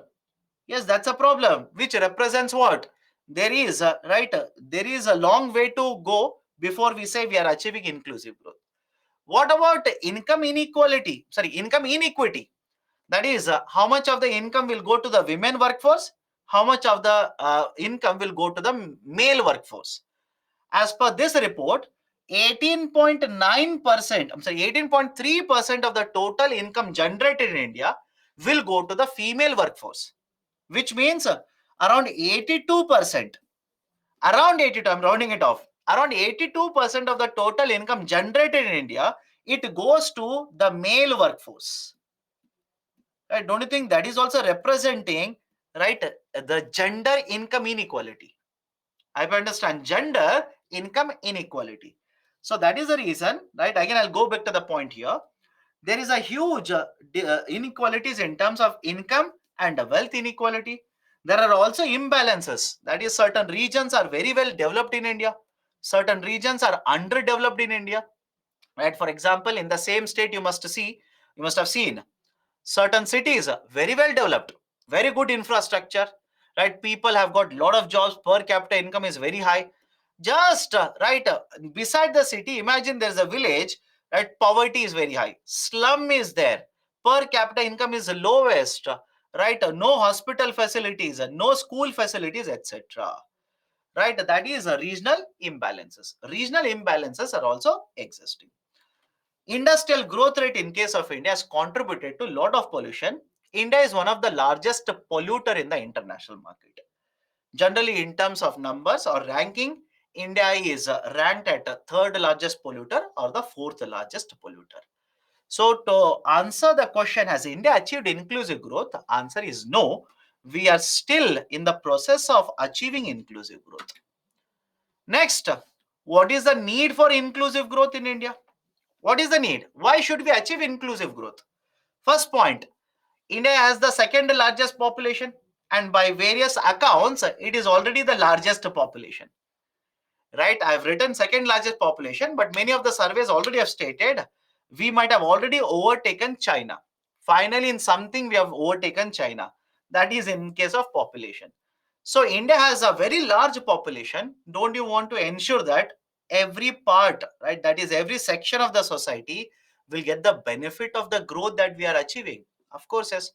Then what is the use? Then what is the use of achieving 6%, 8%, 9% GDP growth rate? No use. So population is very high. We need to ensure benefits of the growth will reach to all the sections. Okay. India is suffering from low development indicators such as poverty, literacy rates, malnutrition, sanitation problem, corruption, etc. Right? So a lot of social indicators, India is actually lagging behind. Even in case of growth indicators such as GDP growth rate, in recent times, there has been a certain issue. There have been certain issues in terms of even GDP growth rate. Right? We experienced a recession, recovery is taking place. Even before recession, there was a slowdown, etc. So in case of right, in case of the development indicators, there is a concern. Social indicators, there is a concern. Although the GDP growth rate is higher, one of the largest growth rates in the international market, all the population is not getting the benefit. The rich people, their incomes have increased, wealth also has increased, right? So this growth that we are achieving is not inclusive, it is becoming more and more exclusive growth. So these are some of the reasons why we say that India needs to achieve inclusive growth in the coming days. Done? Okay. So these are certain concepts. Let's stop the discussion here. We'll continue the discussion. Technically, this is supposed to be the last session for you people. Last session. Okay. But I'll take one more session. When it will be conducted, what will be the timing, etc. That information will be sent to you. Please don't worry about it. Right? I hope all of you understand my statement now. Let me know. I'm still to cover certain concepts in the inclusive growth. I'm still to cover IMF, International Monetary Fund. I will not run away. Don't worry. I will cover. Right? I'm not saying I'll skip it. I'll cover it. Right? So what we'll do is we'll make an arrangement of one extra class. Right? You will get the information well before you will be intimated. Right? Please join that session. Right? We will have a discussion about remaining concepts in the class. Done? Okay. Now, before I wind up, right, there are certain important points. Right? Many of you keep on asking me, sir, it's very difficult for me to remember everything. It's very difficult to revise everything, etc. etc. My recommendation to you people will be make mind maps. I'm pretty sure I've told you this earlier. I'm telling you this again. Right? Please try to make mind maps. It will become easier for you to revise over a period of time. Yes, I know preparing mind maps initially will take time, but once you prepare a mind map, trust me, revision becomes a cakewalk. For example, please have a look at it. Right? Don't say, sir, words are not visible, etc. It is there in a single slide. PPT will be given to you. You can magnify, right? You can zoom in as much as you want and have a look at it. Right? So basically understand this. Right? I've prepared a mind map for one chapter, that is national income aggregate. Right? There is also one more mind map for inflation. So for two chapters, okay, two chapters, I've given a mind map. So my recommendation to you people will be take some time. I know it will be difficult. It's not easy. I'm only saying that. But who said UPSC preparation will be very easy? Anybody who has promised to you that preparation will be a cakewalk for you? Absolutely no. So work. It is the time to work. Rather than working very hard, do smart work. Okay, do smart work. So one way to do a smart work is basically use a mind map, prepare a mind map, and right, use these mind maps for revision. For example, if you have a mind map like this for inflation, you will be able to revise the chapter of inflation within 15 minutes. Within 15 minutes, you'll be able to revise it. Done. So I've given mind map for two chapters. Rest of the chapters, you read, you make short notes, you make mind maps, and it will help you in revision. Done. Okay. So with this caveat, what I would like to tell you is please read, revise. I know certain concepts are left out. I will take it up. Don't worry. Right? We'll arrange a class for you. We'll take it up later. I'll finish IMF as well as reminder of IMF. I'll cover that. You do not have to be worried about it. Okay. Second point is, although we are going to wind up the discussion from next week, you'll have a separate another faculty discussing another subject with you.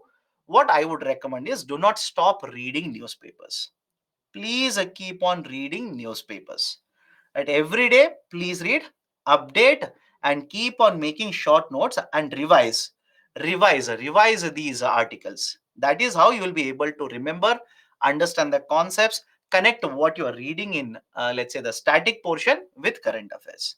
In fact, just to prove that only, for the last 10 days, or let's say last 10 classes, as much as possible, in the beginning of the class, I've been telling you, okay, this article came. This is what we have discussed. This article came, right? That is what we have discussed, etc., etc. That was the whole objective. Not to scare you, just to tell you that, okay, current affairs, you will have to read it. Okay, done. So, third point, just I want to make clear to you, all of you, is a feedback form has been sent to all of you. Make sure you will provide honest, your valuable feedback in the feedback form. Done. So with this caveat, let me stop the discussion. Let me address your questions. Then we can stop. or we can wind up the class for today. Steps to achieve GDP job growth of 1990 for India. I've told you, right? Make in India we are promoting, Startup India we are promoting, etc., etc. So many of these reforms will be helping us to promote employment, production, etc. Okay. Can you please explain majority contribution from services sector from jobless growth slide? I'll repeat it again. Generally, what I say is between manufacturing and service sector, right? You invest in manufacturing sector, jobs are generated. You invest in services sector, jobs are generated. But remember this point, the number of jobs which are generated in manufacturing sector are comparatively higher compared to services sector. And in case of India, which sector is contributing majorly to the GDP? It is services sector. So if majority contribution had come from manufacturing, new jobs which were created, which could have been created, could have been much, much higher. But because the contribution majorly is coming from services sector, we are not able to create the same number of jobs.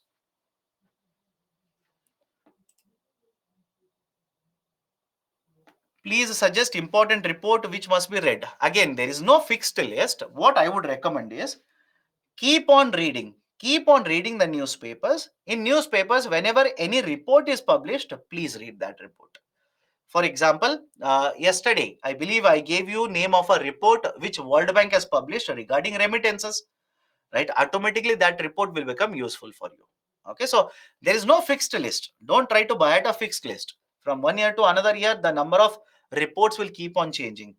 But what my recommendation will be is that in the last 1 year, in the newspaper, any report that has come, try to read those reports. That is generally where UPSC will pick up the questions.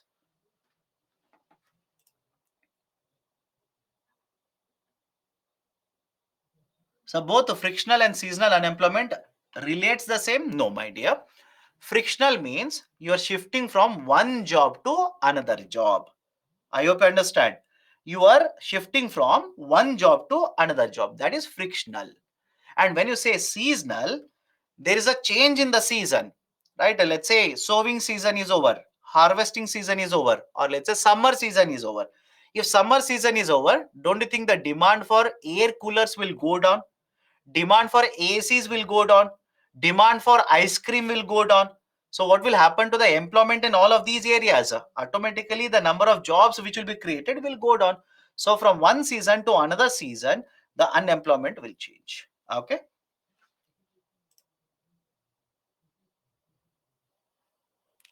What should we do for concept building in economics? I'll repeat it. Whenever,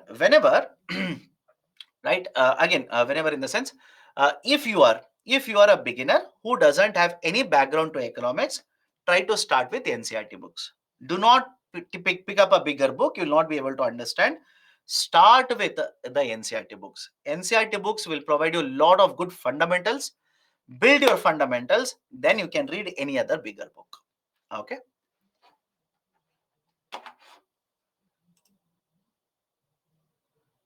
Okay, done. Any other questions? Any other questions? Which day extra class will be there? My dear, that we will decide. Don't worry. It's not like that. It's not like today night at 12 o'clock, right? Me and others will come together. Secretly will discuss. Only for few people will send it, right? Tomorrow morning. No, it will be known to you. It will be, right, intimated to you well in advance. Please do not worry about it.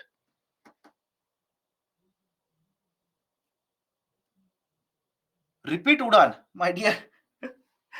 Udaan is an initiative of Government of India under which government wants the civil aviation companies to provide the services at subsidized rates. And for that, Government of India will provide certain incentives. For example, viability gap funding is there, right? They will also they will also waive off charges for parking of the aeroplanes, etc. Features are the way to achieve inclusive growth. Now, what is the meaning of the term feature there? if you say inequality is achieved, what can we observe? Feature means what? Observations. If I say Indian economy has achieved inclusive growth, what is the meaning of it? What can we observe in the Indian economy? Right? Employment rate is there. Agriculture sector is performing very well. Right? Regional inequalities are addressed. That is the meaning of features.